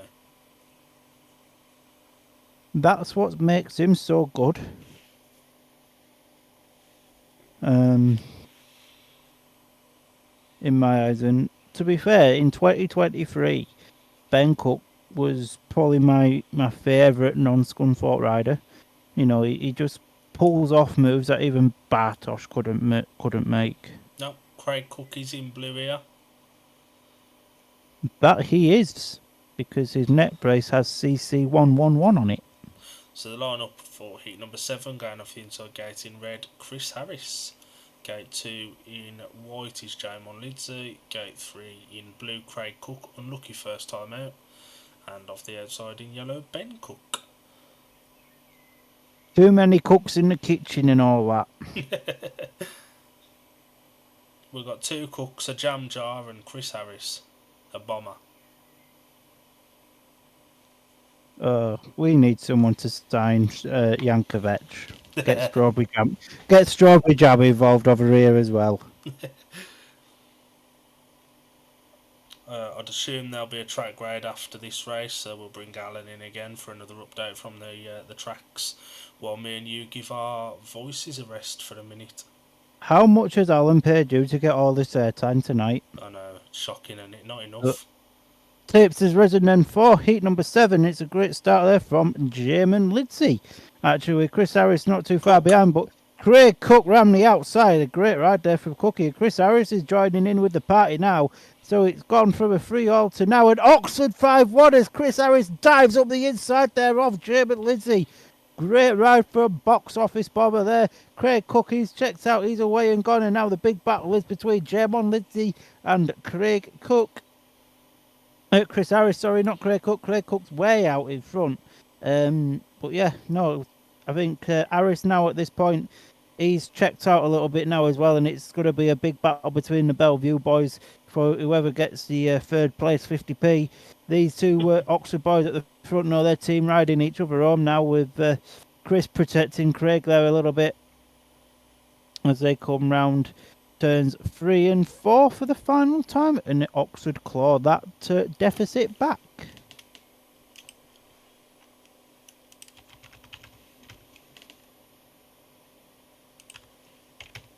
Cookie must have heard us saying that there may have been a tactical and thought, nope, sod ya. So it was a 5-1 for the Glasgow past and present number 1s, with a win for the rider in blue, Craig Cook. Second in red, Chris Harris, and third in white, Jamon Lidsey. Closes the gap down to 19 points for the Spires, 23 for the Aces. It looked like Ashton Belgium was coming out of the pits then, so maybe we're going to get a track grade after Heat 8 rather than 7. Who knows? Good gate from Cookie there, just left it wound on and went straight around the outside of Jamo. That he did, and he rode the perfect race afterwards. Bomber going straight round as well, cuts back perfectly here to come up the inside of JMO, and that was pretty much all she wrote. It was. But no, there's no denying Chris Harris is box office, especially around places like here. He's really taken to this track, hasn't he? Oh, 100%. And Craig Cook, it is good to, it's very publicly stated the issues Craig Cook's had in the past couple of seasons, so it's good to see him scoring good points and enjoying his racing again as well. We commented watching the interview on the BSM Facebook page with him. He's kind of got a little bit of a look of someone who can't be bothered, but maybe that's his method of taking the pressure off himself and just trying to enjoy it, like you pointed out. We are actually having track grading now, so we'll bring Alan in for an update. And the big tractor's just past the water tractor, and that was already the best race of the night. I'm good to come in, yes? Yeah. Yeah. Go on, then. So we'll jump over to Kings Lynn, and I can tell you, Kings Lynn are winning. They took up, I left you at heat number 4. So in heat number 5, it was a win for Emil Saifudanov. Michael Pamtov got second, and Niels Christian Everson got third. That produced a 3 each, so it was 17-13. Heat number 6, Nikolai Clint. Jesus, any mother and Joseph. Jesus, came in as a rider replacement for Tobias Musilak, and Adam Ellis came in to replace Jason Doyle. Unfortunately, it didn't work because Nikolai Clint and Ben Basso took a 5-1 over Adam Ellis and Kanan Rue to make the score 22 to Kings Lynn, 14 to Ipswich. And it couldn't get any worse for Kings Lynn, but Nikolai Clint was out again in heat number 7 with Patrick Wadleo, and they took a 4-2 over guest Tom Brennan and Adam Ellis to make the scores 26 to Kings Lynn, 16 to Ipswich, so a 10-point advantage as it stands to Kings Lynn. Over at Sheffield, we are up to heat number 10, once somebody stops rattling around in the background. And when I left you, we were on we're going on to heat 6, and Kyle Howarth came in as the rider replacement.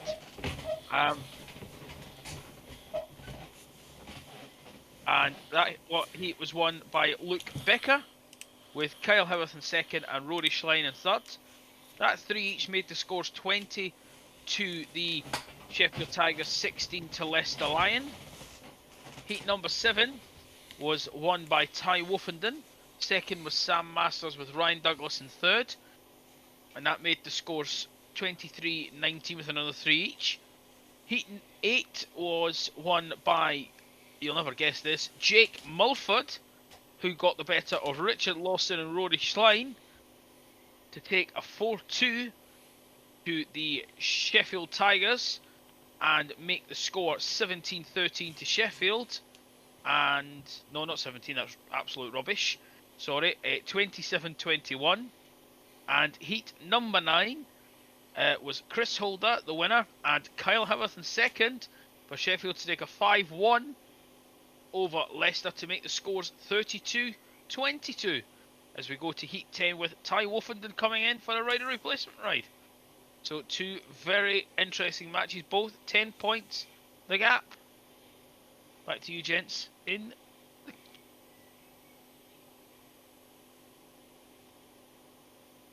Thanks, Al. No problem, darling. But yeah, no, some very interesting scores going on in the Row Motor Oil Premiership this evening. I think our predictions a little bit out the window.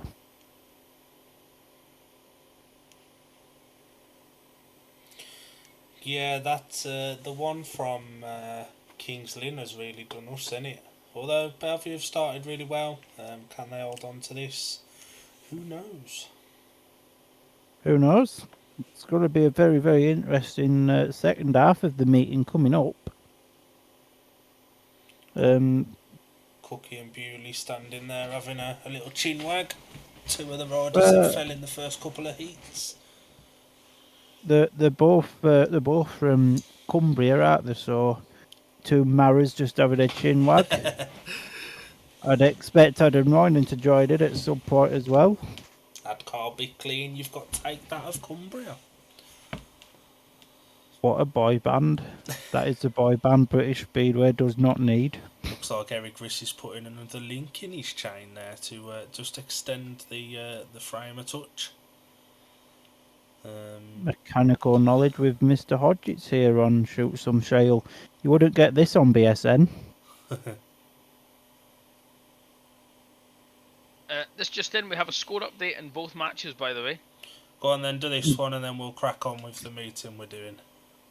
No worries. So heat number 8 at Kings Lynn was won by Benjamin Basso, with Anders Rowe following suit to make it a 5-1 to Kings Lynn, to make the scores 31 to Kings Lynn, 17 to Ipswich. Jordan Jenkins unfortunately retiring from heat number 8.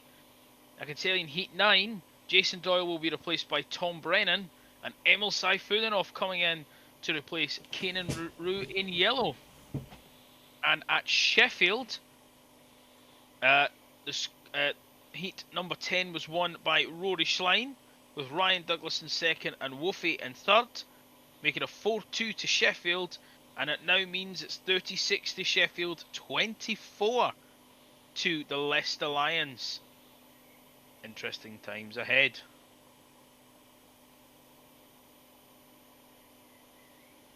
Thanks, Al, again. The two Maras stood there having a chat again, with Gru from Despicable Me stood next to him. Big up Gru. And you wouldn't get, we say this a lot, don't we, but you wouldn't get this in any other sport. No, you wouldn't go to a Man City, Man United derby match, would you? And you just see the Oh, this is a test of your football knowledge. I haven't got any football knowledge. Just a quick one while I'm scrolling through Twitter. We won't be doing a watch along tomorrow, but if you haven't got out on, please do go and watch Scunthorpe win at Edinburgh on BSN. Riders coming on to track for heat number 8. Big race for Oxford, you feel this. Ashton Bowden looked really, really good when he made the trap in heat 2. Didn't quite replicate that in heat 4, but did have a bit of pace about him, and Eric Riss will be looking to get a little bit more form on him than he had in his second ride. Yeah, 100%. And, in this race, you'd also got to think Norwick Bladorn's going to come to the party as well. He's been impressive for saying he's only got the 1 point as Norwick, but, Connor's on 5 at the minute, so it's not going to be all plain sailing for Oxford, this one, even though you probably would fancy these on paper. Connor Bailey's on 4, he's on 2+1 mush. Sorry, I'm thinking of the wrong Connor. Lined up for heat number 8, lined up in blue for the Oxford side, it's Ashton Bowden. Gate 2 in yellow, Connor Bailey. Gate 3 in red is Eric Riss, and off the outside in white is Norwick Bladorn. Interesting that their 2023 rising star Jake Mulford is absolutely smashing it at Sheffield tonight. Could that prompt Bellevue to potentially look at strengthening that position up, or do you think they'll give Connor Bailey a little bit more time? It's fair to say I think he's not quite hit the heights of last season, and he's the reigning under 21 British champion as well, so he's going to be defending that title at Glasgow in a couple of weeks. That he is, and we'll come into that subject a little bit more after this race, as the start marshal walks away then for heat number 8. Eric Riss and Ashton Bowden have made a great gate, and Eric Riss has the lead, but Bladorn looking to cover the inside of Riss, and Riss blocks it perfectly, so Eric Riss now has the lead. Bowden sitting there in the third with Connor Bailey at the back. Norwick Bladorn producing a very solid ride there to not really gain any positions, but Eric Riss, he's checked out of the Premier Inn, he's gone, he's off to Burger King. And it's Norwich Bloodorn still there in second. Bloodorn going a little bit too wide there, going off the fourth bend. Not quite enough to for Bowden to quite pounce on there. Conor Bailey still struggling a little bit at the back, but it's looking like it's very much looking like it's going to be a win for Eric Riss. His bike could go bang now, and Eric Riss could push it home, and he'd still win. Conor Bailey's gone. Yeah. Conor Bailey's gone down, but I believe he's going to get back up. It was the last lap anyway. Conor Bailey's trapped under his bicycle. Red lights should have been on there as the riders come across the line. The red flags was out on the fourth bend of the very last lap. Conor Bailey looked very, very scared there with the riders coming at him at full pace. And he was stuck under his bike as well, so that's a very scary moment. 100%. But it is good to see Connor's up on his feet.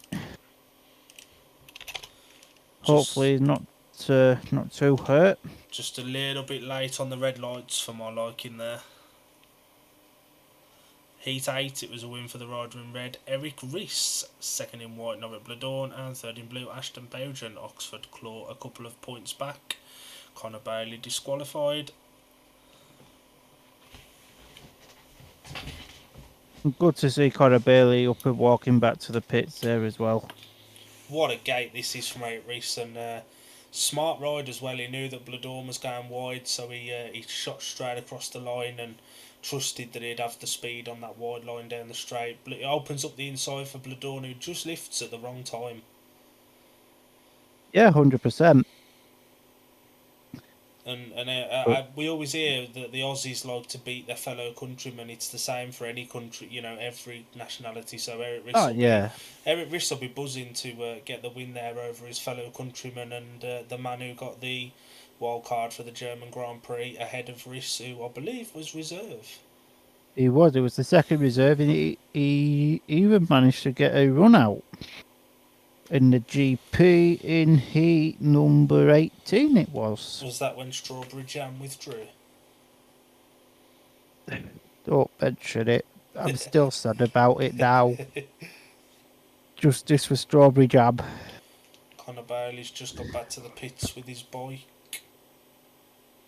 But as he was mentioning before the race, I personally don't think we'll see Conor Bailey out on track again tonight. I'd definitely agree with you. I think potentially because of rider replacement, but I think they may sacrifice Conor Bailey for one of Conor Mountain's more difficult rides if Conor Mountain does in fact end up taking an RR. I'd probably say at the moment Conor Mountain's probably going better than Bloodorn is for 13 potentially. Yeah, 100%. But you mentioned like prior to the previous race, do you reckon Bellevue will be looking at changes? And you could. I do think that they'll end up bringing Jake Mulford back, especially on tonight's form. Line up for heat number 9, going off the inside gate in blue, Matt Sayanovsky. Gate 2 in white is Dan Bewley. Gate 3 in red, Charles Wright. And off the outside, winner last time out for Conor Mountain. This will be where Oxford Hopianovsky can come to the party. He's not got it easy off the inside, which hasn't been working particularly well. No, it hasn't, and he's got to be tough for Janowski. He's not had a great start to the season. And he's got to be thinking, if he's only getting like 5 or 6 points a meeting, is it worth the trips over from Poland every week? Yeah, you may be right there. And is it like? Do you feel like he's one of them where he could do with more meetings than what the UK has to offer? Possibly. I know he's doing Sweden as well, and Poland. That I do believe he is the start marshal, though. He walked away. The tapes has risen. And it's a good start once again from Bartosz Bewley there. The two Oxford boys sitting in second and third with Connor Mountain at the back at the moment. But Mountain goes quite wide there. Has he done Janoski? Not quite, ever so close. But Bartosz Bewley's out in front. Charles Wright sitting there in the second. And the big battle really is between Magic Janoski and Connor Mountain. Although Janoski now pulling a bit of a lead over Mountain. But Mountain still looks pretty fast in the fourth position of the race. One mistake from Janoski and Mountain will pounce.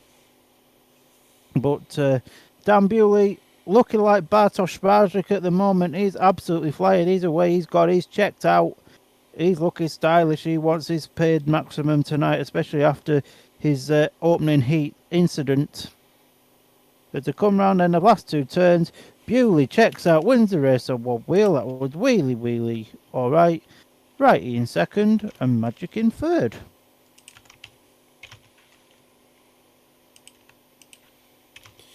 I noticed there with Janowski, he's dropping the clutch bang on and he's going skywards instead of forwards. He did it again there, he just got a little bit too much lift. The result of heat number 9, it was a win again for the rider in white, Dan Bewley. Second in red, Charles Wright, and third in blue, Matsej Janowski. You got to think, if Janowski doesn't pick up a little bit of form, he could have potentially had his last ride of the evening there with Craig Cook on 3 points and looking a hell of a lot faster than Janowski. Yeah, 100%.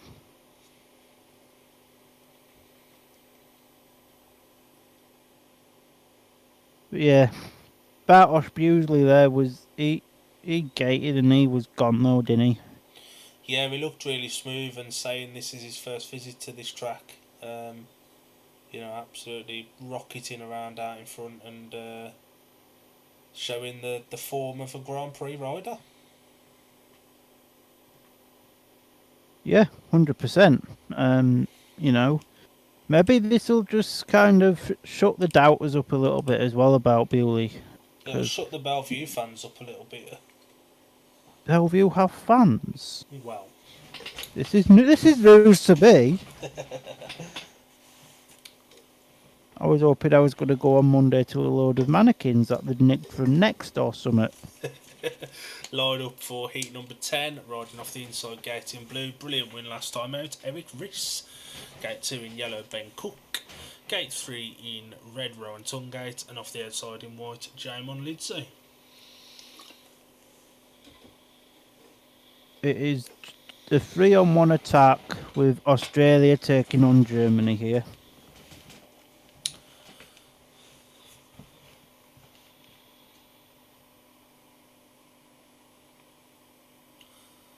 Track looks very slick tonight actually. Now it's turned over a little bit, it's very much slickened off. British track too, innit? I think that's another reason like Janowski's struggling a little bit over here.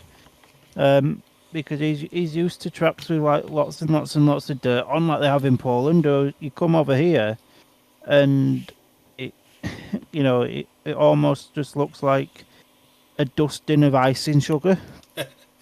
Yeah, I do know Peter Pawlicki brought over some Polish equipment that was working well over there, and he said it wasn't doing the trick over here. He sent it off to be serviced and again now and tuned into British tracks more.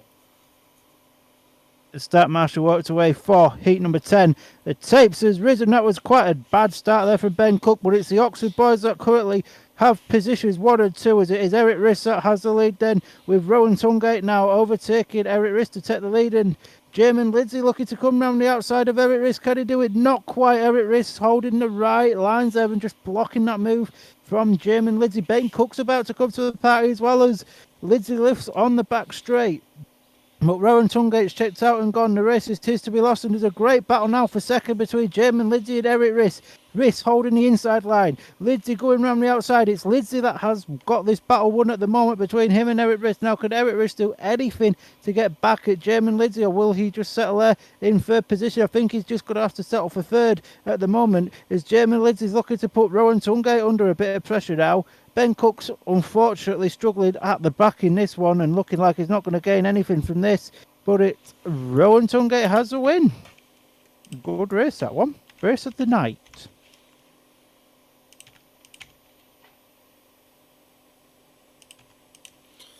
Eric Riss is a long track rider, big track, squash track, all of that stuff. So why does he go and toot around the inside when the line's around the mid track area? Maybe he just does the grass track and long track on the inside. Oh god. So heat number 10, it was a win, first one of the night for the rider in red, Rowan Tungate. Second, good ride for Jamon Lidsey, and a disappointing ride after the start for Eric Riss in third. Ben Cook was close on the run to the line but couldn't quite get there, just lifted too much, and Riss makes a beautiful start there. That was a great start actually from both the Oxford boys, but Lidsey showing his absolute pure class later on in the race, and showing why he is a former under-21 world champion. And you know, I personally feel so he's got the potential to be a world champion in the future. He's just a little bit inconsistent at the moment, and if he can find some consistency in his form, I think you might be right. And there, Lidsey, just a little bit more speed round the outside. Eric Riss curb crawling with nothing on the inside. And Lidsey, thank you very much. I'll come around. See you later. Hot round for a Bruin checks out pretty quick. But Rowan Tungate just rode the absolute right lines there as well in that one when Lidsey was on the charge. Just awaiting news on the rider replacement for Heat 11. You'd imagine it'd probably be Ben Cook, but on tonight's form, maybe not. I reckon it's either going to be Cook or Mountain, innit? We'll say this and they'll put Connor Bailey out. Whilst there's a little bit of a delay, I'd imagine it's Ben Cook. We'll bring Alan in. Alan! Dad! Well, we have 2 heats from both matches have gone, so we'll jump over to good old Kings Lynn. And on heat number 9, obviously Tom Brennan coming in for Jason Doyle and Emil coming in for Keenan Rue. They, you're not going to believe this, took 5-1 over Niels Christian Everson and Michael Pam Toft. I absolutely believe that. To take the gap to 32-22. Oh, it's only the start. In heat number 10, they only went and done it again. Ipswich, they took another 5-1 with Adam Ellis and Tom Brennan getting the better of Patrick Warlow, who came in for Tobias Muzilak and Ben Basso to reduce the gap to 6 points with the scores 33-27. Alan, just while you're on quick, try saying Wodgelo. Wodgelo, sorry. There we go. Right, there you go. I apologise to Patrick for absolutely butchering his surname. I apologise. It's a Scottish thing. Yes, it is. We go back to Sheffield. I actually have 3 heats because Ty Wolfenden came in heat 10 as the rider replacement and took a 4-2 with Rory Schlein Rory Schlein winning that heat, and it was 36-24. And then in heat 11, Mr. Wolfenden out again, however, dropped to 5-1 to Max Frick and Richard Lawson to make the scores 37-29. And in heat 12, Chris Holder won over Ryan Douglas and Drew Kemp to make the scores 40-32 with 3 to go at Sheffield. Sheffield? Yes. Yes. Yeah, with Rory Schlein coming in heat 13 as the rider replacement. Back to you, gents, in the studio. Don't forget, if you are joining us on the YouTube, get involved. Talk to us on the chat, because there's nobody else talking to us at the moment. Well, we've got a bit of a delay before heat number 11. The BSN schedule has just come up with Edinburgh versus Scunthorpe on there tomorrow. Obviously, I'll be taking great interest in watching that one. And then on Saturday, they go to Workington for Workington versus Oxford yet again. Then I believe our next watch along will come a week tonight at Sheffield Tigers versus the Birmingham Brummies. And then the Saturday, they're at Berwick versus Scunthorpe. And then the Sunday, they're at the British Under-21 final from Allenland. So a very, very packed schedule over the next week and a bit. And when they released their June schedule the other day, what a schedule that is for Speedway fans. And BSN for me is absolutely worth the money that you pay.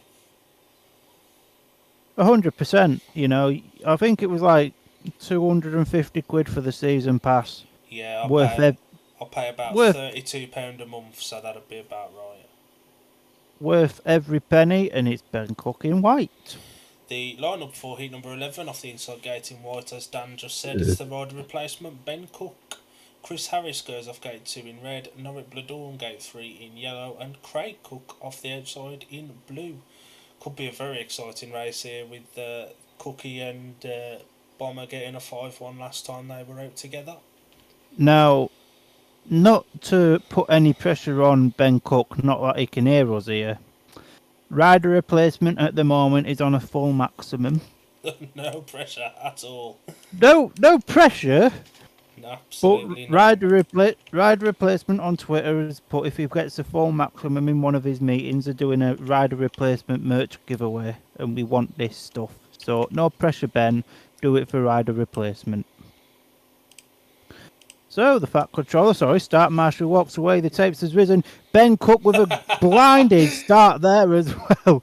And Norrit Bladorn looking to get around the outside of Chris Harris. Now Harris put the side there. A great ride for Chris Harris to get the second position, and he's putting a lot of pressure on Ben Cook actually at the moment. And he's done Ben Cook as well.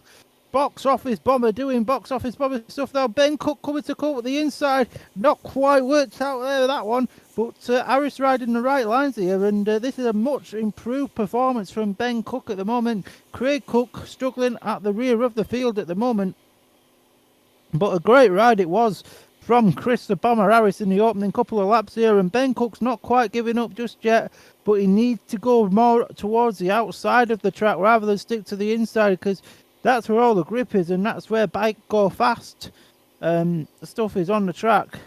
But Chris Harris leading by absolute example to take the race win. And Chris Harris ruining British Speedway, ruining rider replacements maximum. Justice for rider replacement. So you're going to have to wait just a touch longer for your rider replacement merchandise. I know. Sad times.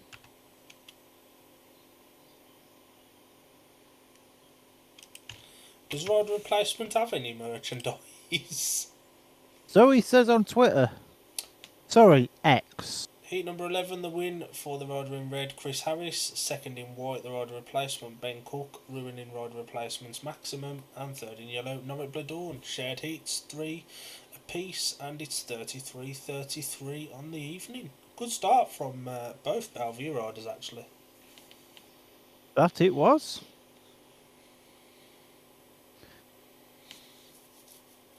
Cookie maybe turned himself inside out a little bit there, trying to cut back to the inside, and maybe in hindsight would have just been better to drift out and get his back wheel in that dirt. Yeah, 100%. And as you mentioned earlier, the track's slickened off quite a bit as well now, hasn't it? So, oh, hello, Dylan's chair moving. Yeah, need a bit of the old WD-40 on this. Oh, WD-40. I've worn that as perfume once. Often not to be confused with UB40. Yeah, no, WD-40, much more youthful. And it smells nicer. Do you know what UB40 smell like? Just what I've been told, but no. I'd imagine there'll be an interval after the next race, maybe. It's usually after Heat 11 or Heat 12 at most tracks. It's after What, now. It's 9 o'clock, Oxford. Do you not know it's nearly bedtime? But current individual scorers then on the night for Oxford, Rowan Tungate is on 6. Eric Riss 4. Charles Wright 7. Magic Janoski 2+2. Chris Harris 7 and 1. Craig Cook 3. Ashton Belgian 4. No rider at number 8. The Bellevue rider replacement rides at 1. Norrit Bladorn 4 and 1. Jim on Lindsay 8, Ben Cook 3 and 1, Dan Bewley 11 and 1, Connor Mountain 5, Connor Bailey 2 and a bonus, no rider at number 8. 33 to Oxford, 33 to Bellevue. Over to you, Dylan or Alan or whoever's coming on. Yeah, we'll bring Alan in for any updates from the meetings he's covering, and then we'll probably take a little intermission for a couple of minutes and just give our little voice boxes a rest. Thank you, Mr. Dillon. Well, we do have an update. When I last left you, the score at Sheffield, it was an 8-point advantage at Sheffield. Well, I'm sorry to tell you that score has just got bigger because the riders in red and blue, Rory, Schlein and Ty Wolfenden took a 5-1 in heat number 13 to make the score 45 to Sheffield, 33 to Leicester. Over at Kings Lynn, however, they've took a more dramatic turn because when I last left you, there was a 6-point gap. Well, that gap has shrunk by quite a bit. At the end of heat number, I'll get this right now, heat number 11, it was a 4-2 to Ipswich, courtesy of Emil Saifudanov and Dan Thompson, who got the better of Nikolai Clint to make the score 35-31. And then Adam Ellis backed that up with a 3-3 over Niels Christian Everson and Anders Rowe to keep the scores at 38-34. And the rider placements for heat 13 are Benjamin Basso for the Kingsland Stars, and Dan Thompson comes in for Jason Dial. So that'll be an interesting heat number 13. And we actually have just got the score in for heat 14 at Sheffield, which I can tell you was a 5-1 to Leicester, courtesy of Sam Masters and Sam Hagan over Kyle Howarth and Jason Edwards to make the scores 46 to Sheffield, 38 to Leicester. You gents. Really good debut for Sam Hagan, actually, proving why he was the right call for Leicester to bring in.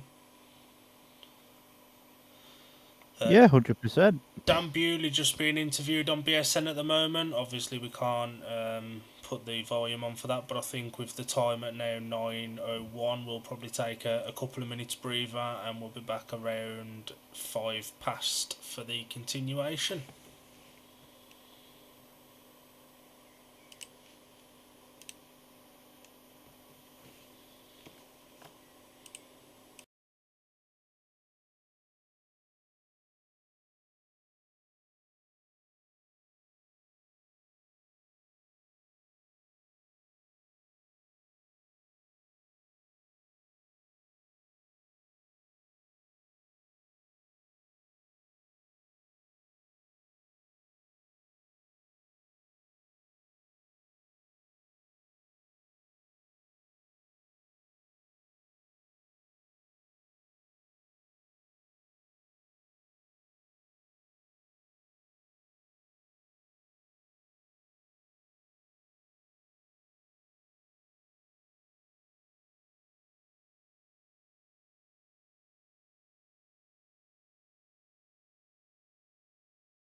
Apologies for that short pause. We had to go and rest our voices. And there is the BSN commentary team of Lee Kilby and Bartosz Blair. We'll quickly jump to Alan as the riders are coming out for Heat 13. So, Alan, you got about 30 seconds. No bother. So Heat 14 at Sheffield was a 1-5 to the Leicester Lions, courtesy of Sam Masters and Sam Hagan, to make the score 46 to Leicester and 38 to 46. Sorry, to Sheffield, 36 to 38 to Leicester. Let me get my scores right. And Heat 15 lineup is Chris Holder in red gate 1 with Kyle Haworth blue gate 3. Richard Lawson, white gate 2, and Ryan Douglas in yellow gate 4. Quick jump to Kings Lynn, and Heat 13 went the way of the Kings Lynn Stars. Benjamin Basso and Nikolai Clint taking a 4-2 over Emil Saifudanov and Dan Thompson to make the scores 40 to Kings Lynn, 38 to the Ipswich Witches. Back to you guys. Thanks. No problem. So heat number 12 coming up. The track looks nice and damp. The lineup for heat number 12. Oh, yeah, they've done some work. Going off the inside gate in yellow, Connor Mountain, Scunny's number 2. Going off gate number 2 in red, Charles Wright. Going off the gate 3 in white, Jamin Lidsey. And off the outside in blue, Ashton Bowden. Ashton Bowden's deserved his 4th ride tonight.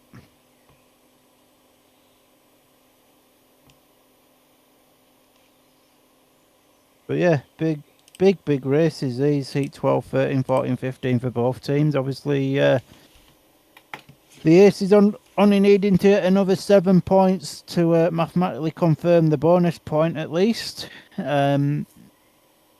Whereas the Spires, who on earth named them the Spires? I'm going to need to really be on it to have a chance of claiming the bonus point at the moment. And obviously, it's all level on the night.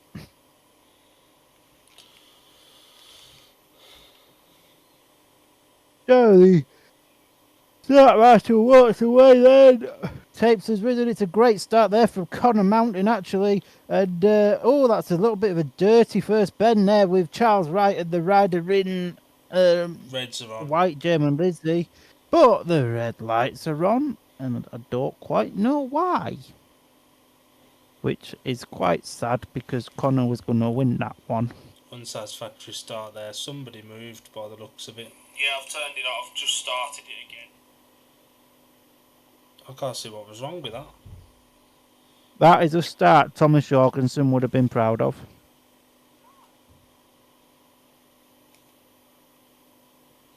This angle might be better. Nothing wrong with that. Nothing wrong with that at all. The Oxford boys, unless it was that move. Although there was nothing really wrong with that either. I mean, I'd have excluded Righty for dirty riding there myself. No, nothing in it. But, referees, innit? If I speak any more, they might tell me off. I don't quite know what was wrong with that. Nothing at all. You could see from the front view there was nothing wrong with that, let alone the side view. Yeah, that was a strange one, that. Perfect start, that, if you ask me. So, we'll try again with heat number 12. We won't reread out the lineup because it's literally been read out about 30 seconds ago and stopped unnecessarily. I agree. Do you know who the referee for this meeting is, sir? It's Chris Gay. He's normally alright, him as well, Chris. I like him. He's a good bloke.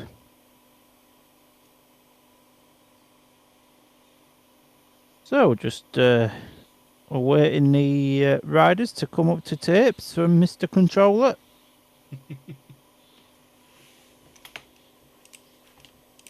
Honestly, though, right?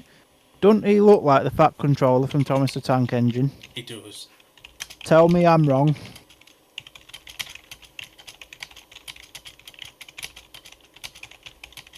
So, Mr. Controller puts his arms down. He walks very viciously away from the tapes. And the tapes has risen. And again, it's a good start from Connor Mountain there off the inside gate. Right, he goes really wide there. And Righty just still got in the second position. But German Lizzie's looking to come up the inside of Righty now. And as Connor Mountain goes really wide there, Connor just about contains the lead. Right there still in the second position. Can German Lizzie pull a punch on Charles Wright? He's looking pretty spread out at the moment, but Connor just riding the right lines to keep Righty behind him as they go into lap number 3. Righty won't like this, being beaten by a little old Scuddy rider, and Righty looking to go up the inside. It's not quite working out, and Connor, if anything, is pulling away from Righty now a little bit, and German Lizzie's not putting any pressure at all on Righty. And unfortunately, Ashton Bowden struggling quite a bit towards the back. But this will be a massive confidence boosted ride for Connor Mountain as he comes round and he takes another win tonight. I'd imagine that will probably solidify Connor Mountain going in Heat 13 as well.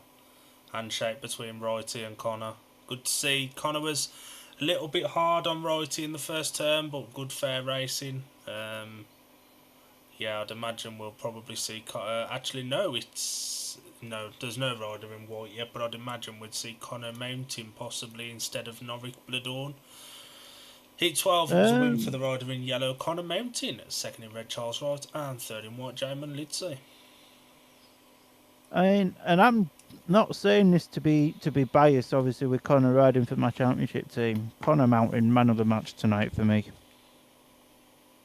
Over a 15-point maximum so far, Bewley. Yeah, Bewley's ginger and overrated.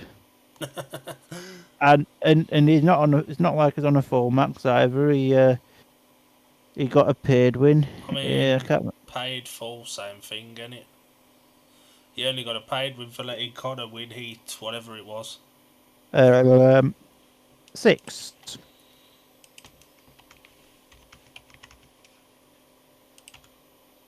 But yeah, I think like that race there demonstrated why Connor Mountain was probably a decent signing. To be fair for Bellevue, and he's definitely proved a lot of people wrong this year.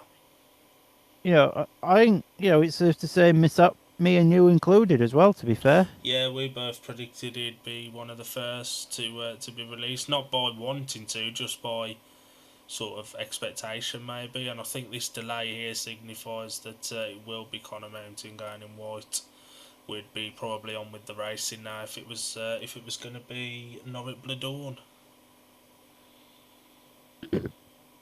You'd expect so, sir. Should we bring Alan in for the last time tonight and get the results from the meetings he's done? Alan, are you alive? I'm alive. However, one match is actually not finished yet, believe it or not. We're still waiting on the Heat 15 at Kings Lynn. But that, at the moment, after 14 heats, and in Heat 14 it was a win for Tom Brennan, with Patrick, can't say his surname, in second. It's not difficult to say Wajdalo, my love. Thank you. You can do that bit. And Anders Rowe in third makes the scores 43-41. Going into heat number 15, and at Sheffield, heat 15 was won by Chris Holder, with Ryan Douglas in second and Kyle Howarth in third, making the scores 4-2, and the final score 50 to the Sheffield. To Sheffield, 40 to the Leicester Lions. Do you want to read out the individual score chart from Sheffield whilst we've got a moment? Yep, Connor Mountain is the rider replacement in white in Heat 13. So the scores for Sheffield were Josh Pickering 8+3, Chris Holder 14, Kyle Howarth 9+1, Ty Wolfenden 11, Jason Edwards 3, and Dan Gilks 5+1. Leicester. Jake Mulford in it at number 7.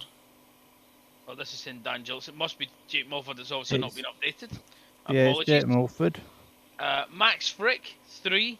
9+1 for Richard Lawson. 10+1 for Ryan Douglas. 6 for Sam Masters. 6+1 for Luke Becker. 2+1 for Drew Kemp. And 4+1 for Sam Hagan. I And the lineup cannot is wait for for Heat Max Frick I cannot wait for Max Frick updates to tell me how poor Max was tonight. the Heat 15 lineup at I'm going to say Kings Lynn. It's not. It is It's Kings Lynn. at Kings Lynn, Al. I was right. I was right when I said Kings Lynn. Is Niels Christian Everson off gate number 2 in red. His partner in blue in gate 4 will be Nikolai Clint. In white off gate 1 is guest Tom Brennan. And in yellow gate 3 is Emil Saifunov. So no Chris Holder. That's because he's not in that team. That helps, Alan. No.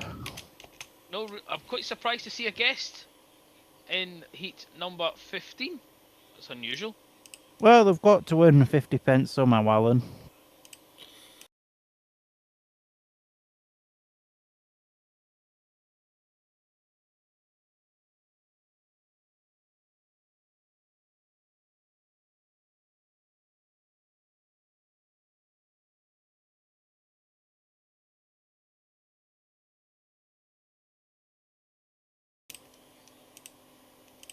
Heat 30, sorry, Oxford 13. at the tapes, and the rod replacement in white is Connor Mountain. Full lineup.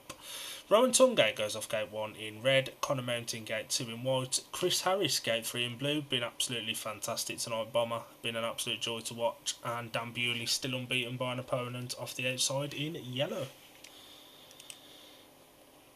Yeah, interesting looking race this, and I hope this race doesn't disgrace Connor or upset his confidence. Oh, we're just having a replay of the last race. I'd probably say this is Mark Lemon showing a vote of confidence into Connor, if anything. To give him this race, these are the races Connor Mountain will learn his crafting. I've just been informed at Ipswich, at Kings Lynn, sorry, it's going to a super heat. Ooh. What's going on in heat 30? What are we looking at here?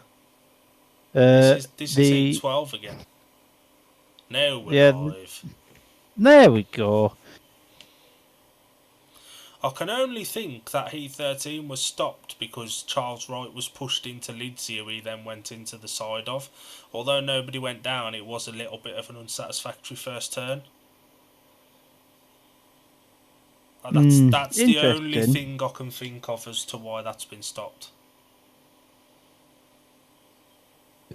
So the start bash walks away then for heat number 13. Tapes has risen, and Connor Mountain yet again has made a really decent start there, to be fair. And but it's the Oxford boys and Bartosz Bewley right up the inside. Bomber. But Chris Harris on the outside there. What a race! What a first lap that was. Connor Mountain now probably struggling towards the rear of the field, but you probably expect that from Connor in this one, and he's not done himself any disgrace tonight as Connor, to be fair.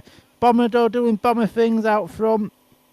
Bartosz Bewley showing that he is beatable around here tonight, and it looks like Tungate looking like he's going to come up the inside there with Bewley. Whoa, what a ride that was from Rowan Tungate. Now, what could Bewley do? Could Bewley repay the favour? Coming up with 1 lap left to go. It's currently Oxford Spires on a 5-1. Can Bewley do anything on this last bend here? Chris Harris is checked out. He's away. He's gone. He's off on the way to Burger King, and it is a Spires 5-1. Bewley's got every right to be annoyed after that if he's with Tungate. That was ruthless. And I do believe for the first time this evening, that puts the Oxford Spires in the front.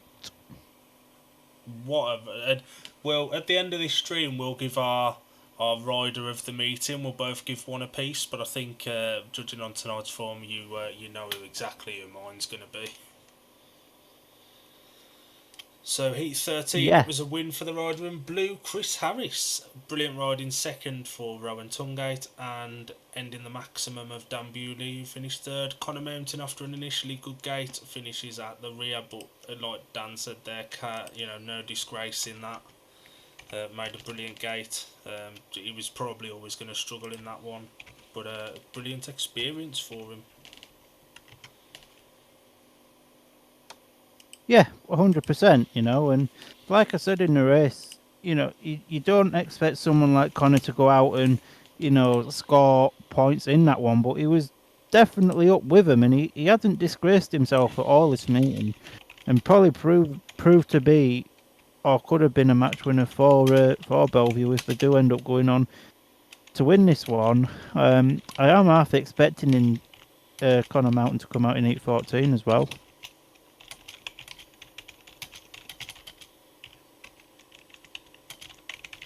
We've just got a replay of heat number 13. And that was a nice move there up the inside from Tungate over Bewley. No contact made there actually, and Bewley looked to come up the inside, and he just one wheeled it down the back straight a little, and that's kind of what messed him up. Was ruthless from Tungate, but you'd expect Bewley will probably be used to it being a Grand Prix rider. You get that on a heatly basis in the Grand Prix. Yeah, 100%. Heat number 14 now at the tapes. Matt Sayanovsky and Craig Cook going against Ben Cook and presumably should be Connor Bailey, but I'm expecting Connor Mountain. I'm expecting to see Connor Mountain as well. And the fact that Gate 3 rider isn't at there's time being allowed. Yep, Connor Mountain's got the yellow helmet on.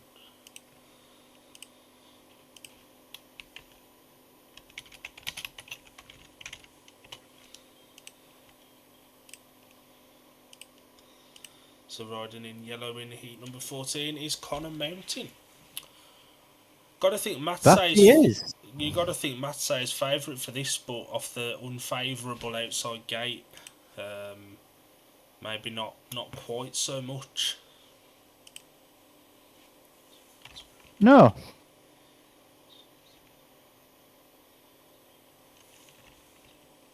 But I think if Janowski's gonna come decent at any point tonight, it's gonna be this race, isn't it?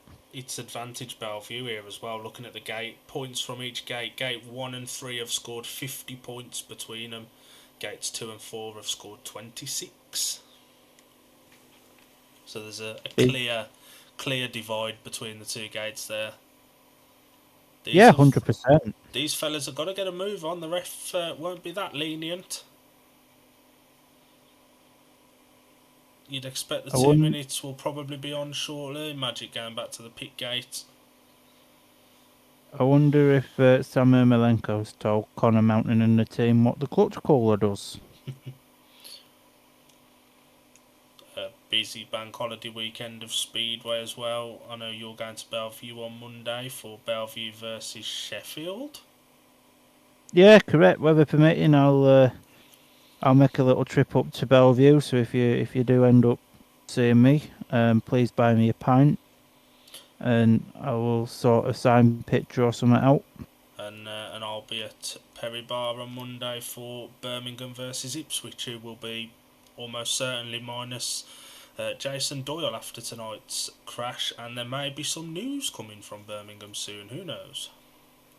And Glasgow are at home to Redcar tomorrow, but we're 100% confident Alan won't be there because he doesn't like to go and see his own team. Funding, remember. He's broke at the moment. It's a hard life.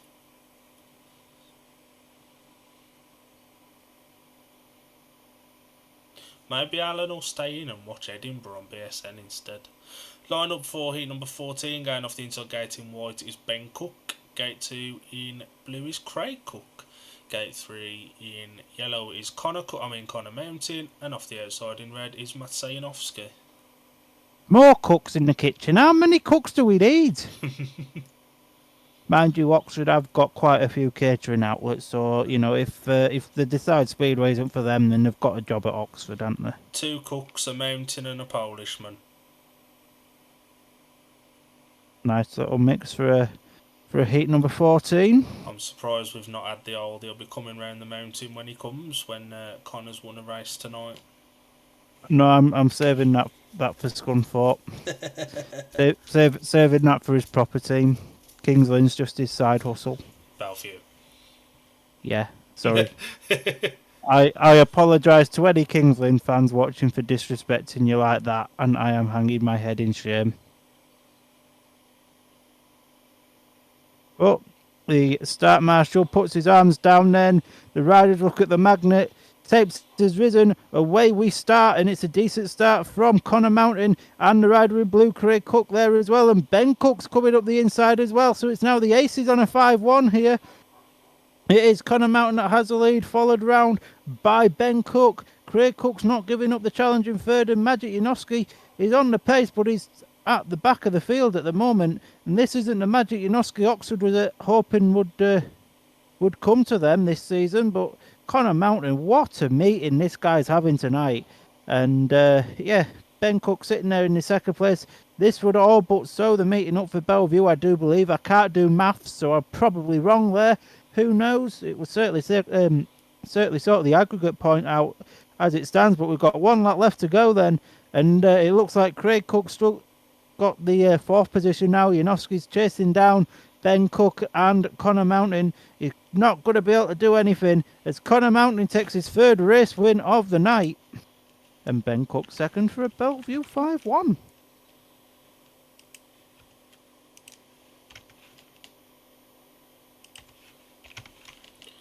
While we wait for the lineups for 15, should we bring Alan back in for the Heat 15 and Super Heat from Kings Lynn, and then we can wrap up with Alan for the evening?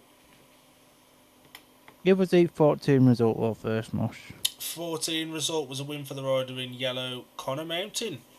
Second in white, Ben Cook, and third in red, Matt Sayanovsky. Makes it 41-43 with 1 heat to go, and as Palmer says, Bellevue wrap up the aggregate point. Alan, are you alive? Alan! Dan, I'm here. Yeah, we have the result from Heat 15, which was a win for Emil Saifudanov, with Nikolai Clint in second and Tom Brennan in third. That was at 2-4 in favour of Ipswich, which makes the scores 45 apiece. Therefore, we went to a super heat, which lined up with Niels Christian Everson in red gate 2, Nikolai Clint in blue gate 4. The only change to the lineup, with Adam Ellis replacing Tom Brennan in white gate 1, and Emil Saifudanov remained in yellow gate 3. And I can tell you it was a win for Adam Ellis. Nikolai Clint in second, and Emil Saifudanov took third. A 3-6 to Ipswich meant the final score 48 to Kings Lynn, 51 to the Ipswich Witches. No, doesn't go like that. It's a 45-all score with Ipswich taking the super heat for the extra point. Okay, my apologies. I'm just reading it for what it says on BSN. They are shocking. You can blame BSN for that one. Do you want to run us through the individual score charts? Yeah, I will do. So, Ben Basso finished on 8 points. Niels Christian Everson finished on 6 + 1. Michael Pamtoff finished on 2. Nikolai Clint, 17 + 1. Patrick Wadillo, 7. Anders Rowe, 8 + 5. Emil Saifudanov, hey, you think Nikolai Clint was impressive? Emil Saifudanov, 19 + 1. Dan Thompson, 4. Adam Ellis, 13 + 1. Danny King, or no, not Danny King, it will be Tom Brennan, 13. Obviously, Jason Doyle didn't complete his first race. Kanan Rue failed to score, and Jordan Jenkins with 2. So yeah, back to you Any guys. update? Yeah, Sheffield. We've Sheffield already finished that and on the individuals. We'll take a quick breather for a minute whilst... There was an aggregate score, which I didn't realise at Sheffield. They won 96-84 on aggregate. We'll take I a forgot quick about that. 1 minute whilst the 15 lineups are decided, and then we'll be back with that one and round out the stream. But that's it from Alan for tonight. Yay! Really enjoyed Alan's company. This is something we'll probably do again, so thanks very much, Al. No problem. Thanks, Al. Be on time next time, though, yeah? I will.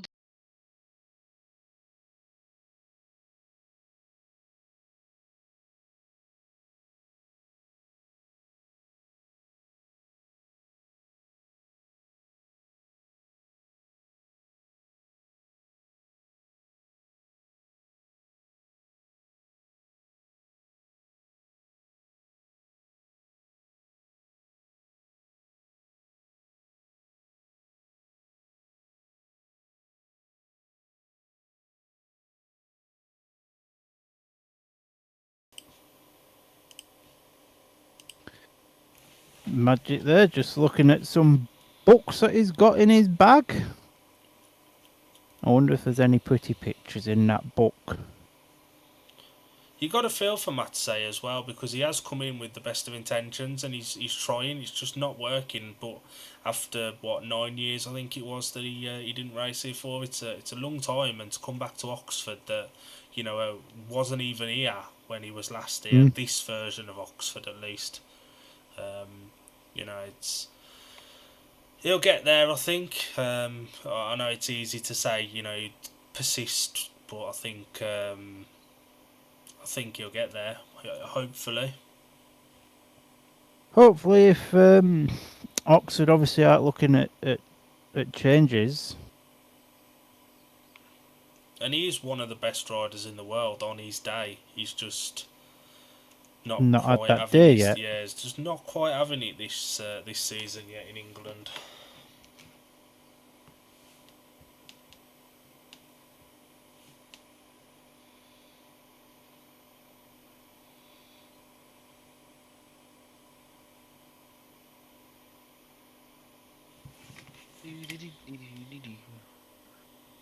Thanks for that little sing-song out.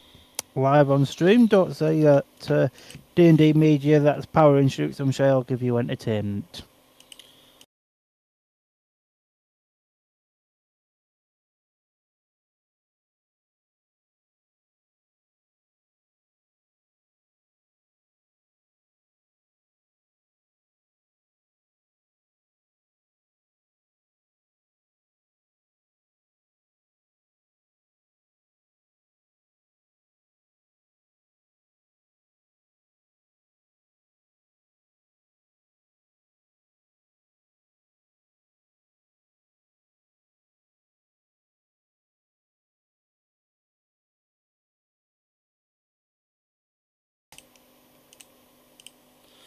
So just talking to the two team managers at the moment, Mark Lemon and his Schnoz, and Peter Schroek and his Gillet.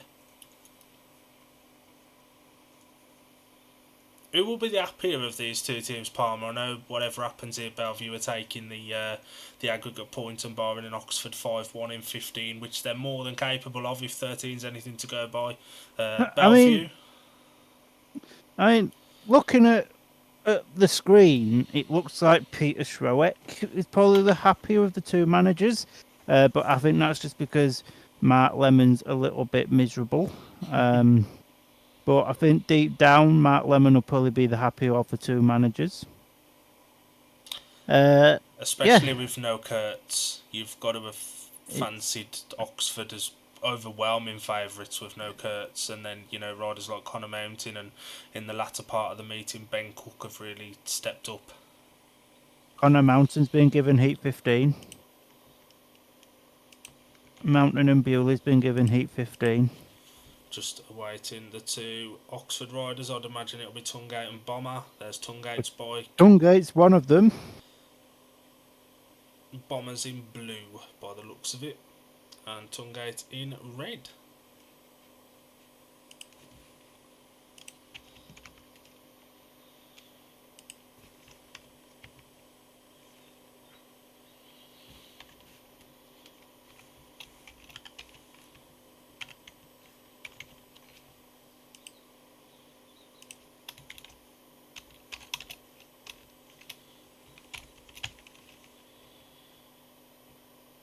could have superheat written all over it, you know. Could do.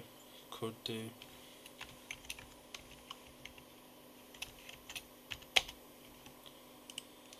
Yep, that's Bomber in blue and Tungate in red. Could have superheat written all over this. It depends on the gate choice, I think, as well. It depends who's going from where. 1 and 3 have been overwhelming favourites. Yeah, 100%. It's going to be very interesting.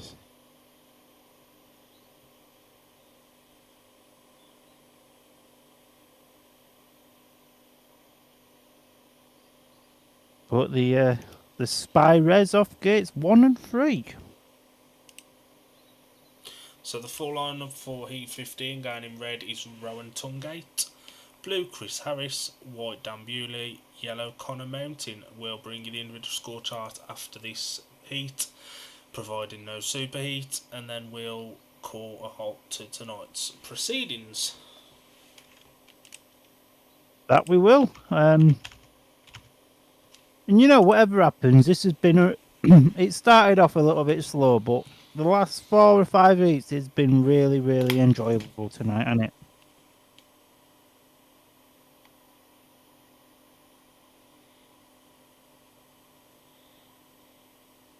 No, maybe not then. I've really enjoyed it. But yeah, I'm sure we'll be back for Oxford Speedway Radio part 842 at some point later on in the season.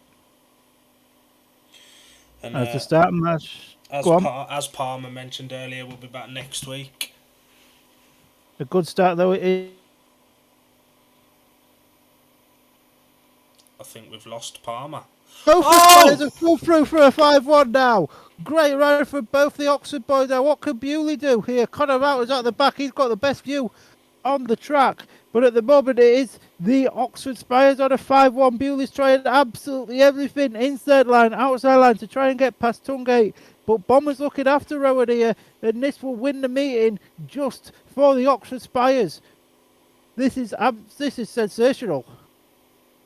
Bewley's trying absolutely everything to get around Rowan Tungate, but as they come round the 3rd and 4th bends, Tungate's just pulling away a little bit further from Bewley. We've got 1 lap left to go. Can Bewley force a super hit here for Bellevue? He's got a back straight left to go, and he's wheeling down the back straight, and that is going to give Oxford a last gasp win. And wow, fair play, Chris Harris and Rowan Tungate.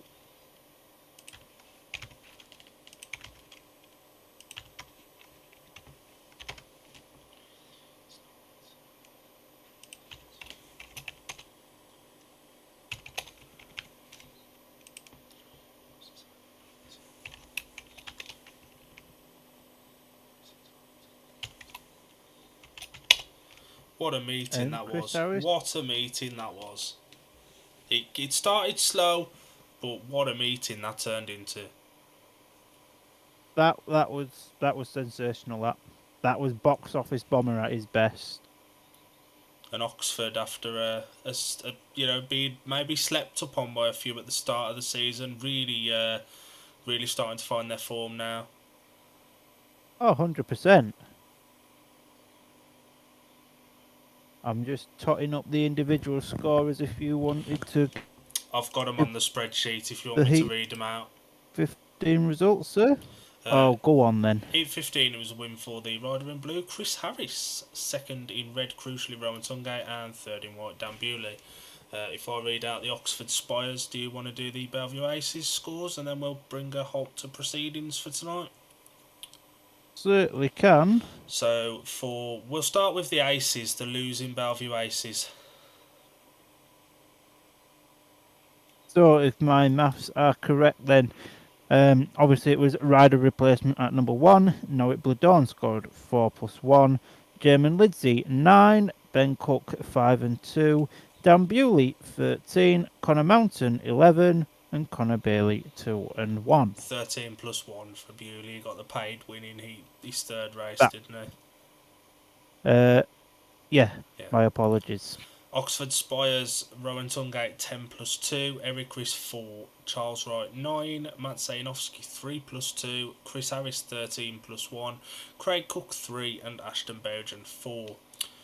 Very quickly, we'll wrap up. Palmer, your rider of the meeting. Connor Mountain again. You know, he's probably overachieved a little bit tonight. But hey, fair play to him. He's rode really well and he's given us a score from himself that I don't think anybody expected. I'm going to give it to Chris Bomber Harris. I think he was instrumental in that comeback for Oxford tonight. It was fantastic. He's an absolute joy to watch. I've said it before, I'll say it again. He's absolutely joyful to watch around Cowley, and Bomber for me. And with that, I'll leave Palmer to give you the outro. Yeah, it's been a very enjoyable evening here on Shoot Some Shale, powered by D&D Media. Thank you for joining us for our live coverage thing of Oxford versus Bellevue.